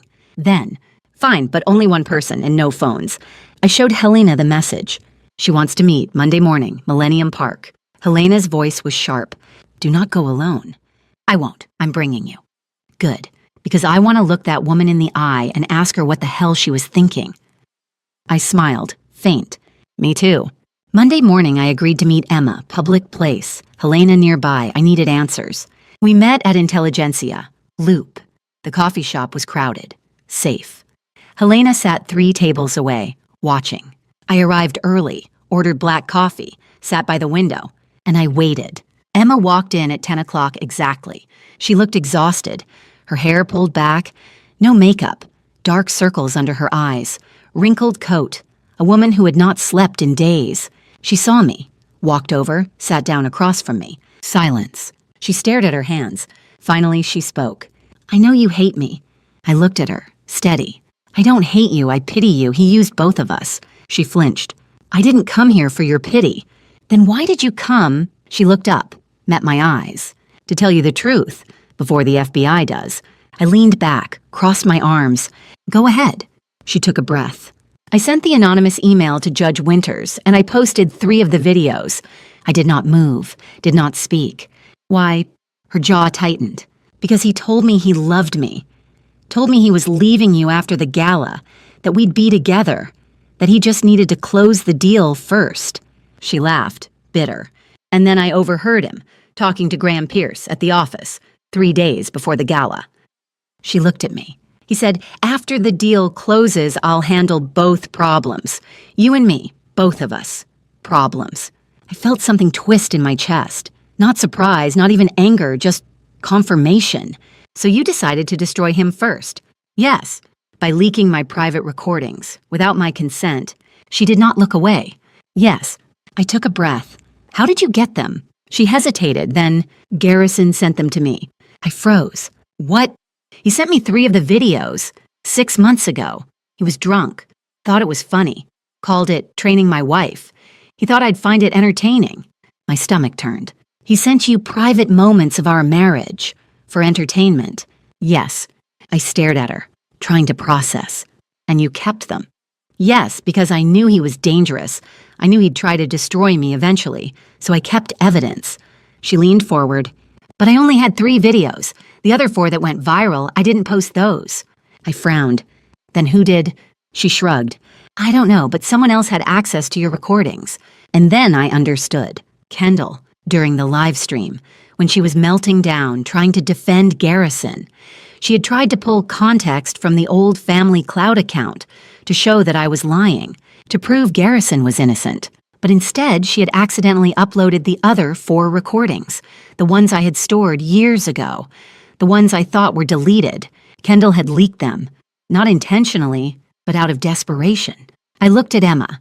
Kendall, during her live stream, she tried to access the old family iCloud account to defend him, and she accidentally leaked the rest. Emma's eyes widened. So she leaked your recordings trying to protect him? Yes. Emma laughed.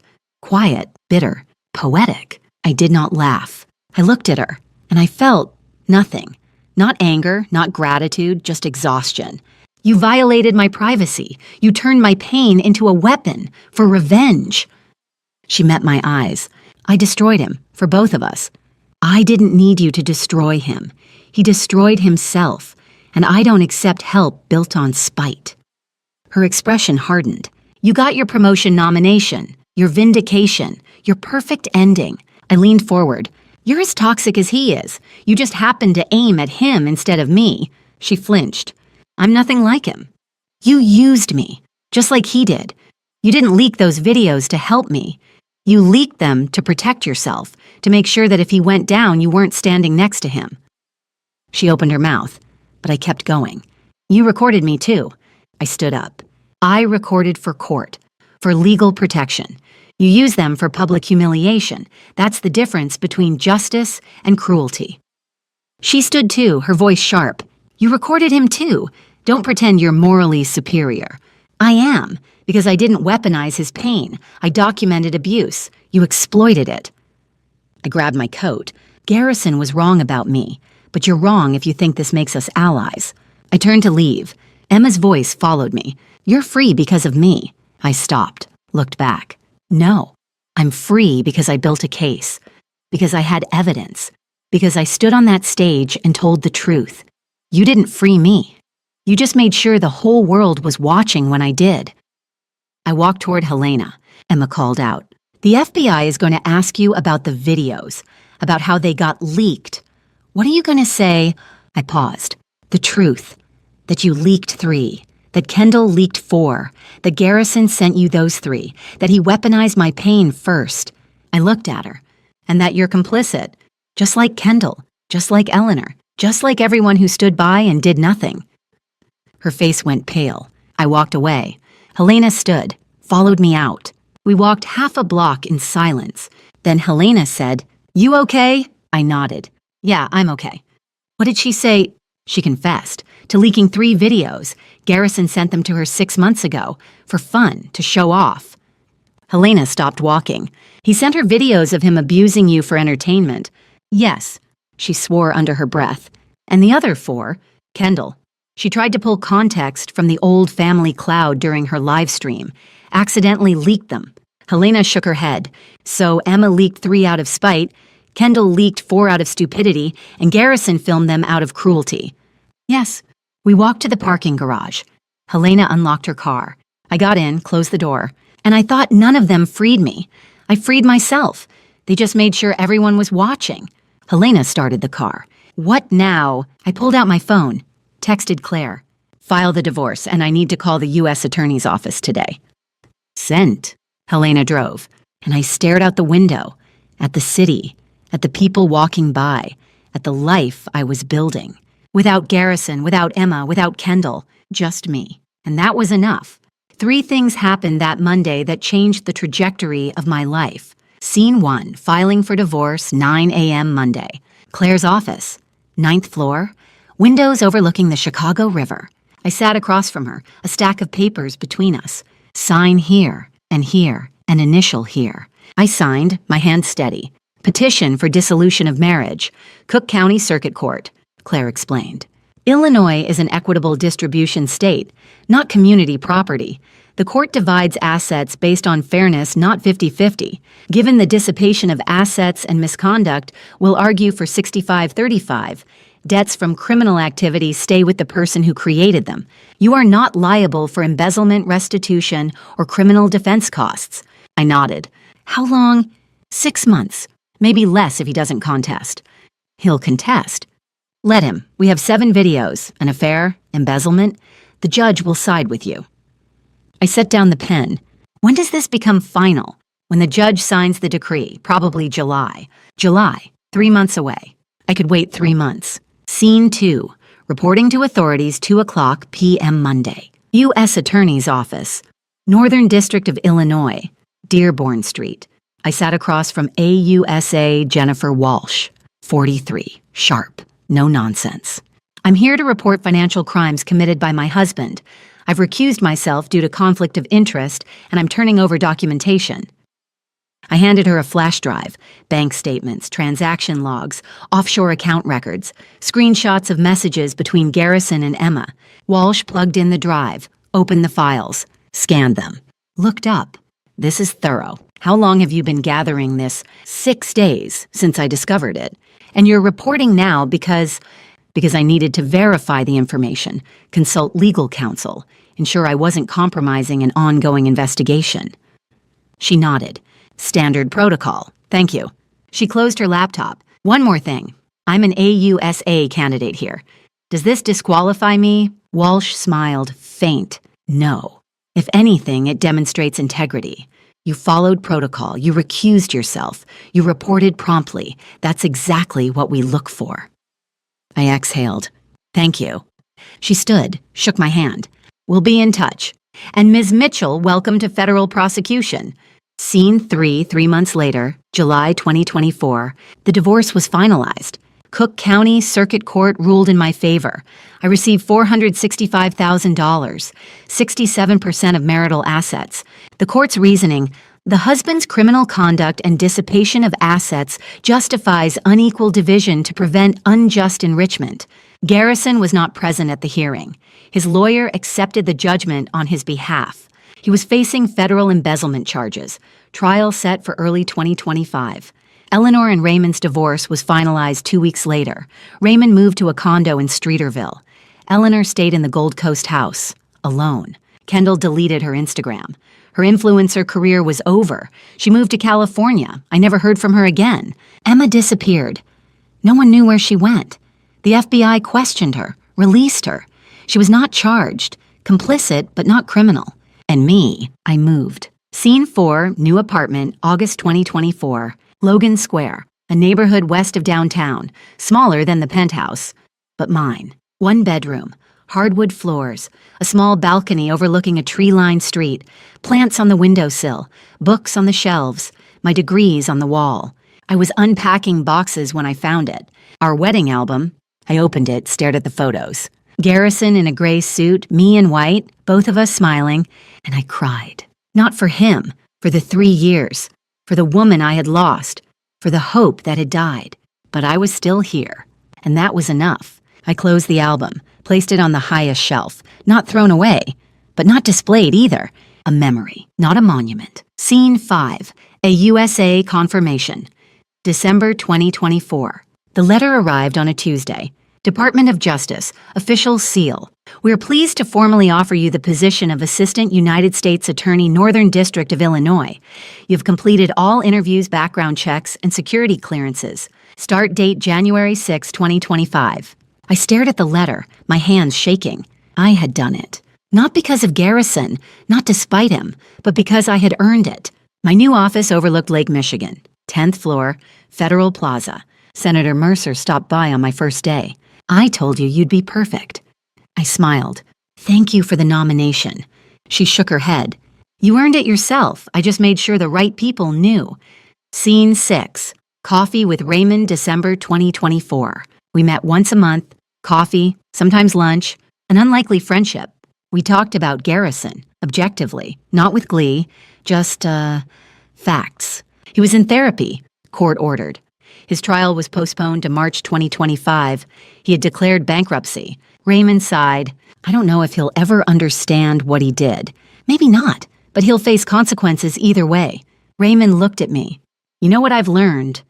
What? That love means holding people accountable, even when it hurts. I nodded. Especially when it hurts. Scene 7, New Year's Day, 2025, lakefront. I went for a run. 6 a.m., the lakefront path, the city waking up. I stopped at a bench, looked out at the water, at the skyline, at the sunrise. My phone buzzed. Helena, lunch this week, I'm proud of you. I smiled, a real one. Texted back. Thursday, my treat. I sat there for a moment, breathing, thinking. People asked me if I regretted the gala, the public exposure, the viral storm. I didn't regret the truth, only that it took me 3 years to stand in it. Garrison taught me what I won't accept. Emma showed me who I won't become. Eleanor proved that cruelty hides behind propriety. Raymond showed that family is who stands beside you when the truth gets messy. I'm 38 years old, divorced, federal prosecutor, free. And when I look in the mirror now, I recognize the woman looking back. I stood up, started running again. Stronger, faster, free. My name is Sloan Mitchell, and this is where my story really begins. Looking back, I realized that family betrayal isn't just about the lies. It's about the years you spend doubting yourself. Garrison, Eleanor, and Kendall taught me that family betrayal can wear the mask of love, and that sometimes the cruelest prison is built by people who claim to protect you. Don't be like me. Don't wait 3 years to trust your instincts. Don't shrink yourself to fit someone else's narrative. Don't let family revenge consume you, because true justice isn't about destruction. It's about reclaiming your truth. God gave me strength when I had none left. And when I finally stood on that stage, I felt him say, "You are enough. You always were." That's the lesson I hold on to. Family revenge may feel satisfying, but family betrayal heals only when you choose yourself first. God doesn't ask us to stay silent in the name of peace. He asks us to stand in truth, even when it shatters everything. My advice document: trust your gut, and remember, loyalty to yourself is not betrayal of others. If this story resonated with you, please comment below, share it with someone who needs to hear it, and subscribe to this channel for more real-life stories of courage and survival. Thank you for staying until the end. Your support means everything. A gentle reminder: the stories ahead may contain fictionalized elements crafted for educational purposes. If this content isn't for you, feel free to explore other videos that better suit your preferences. Take care of yourself first.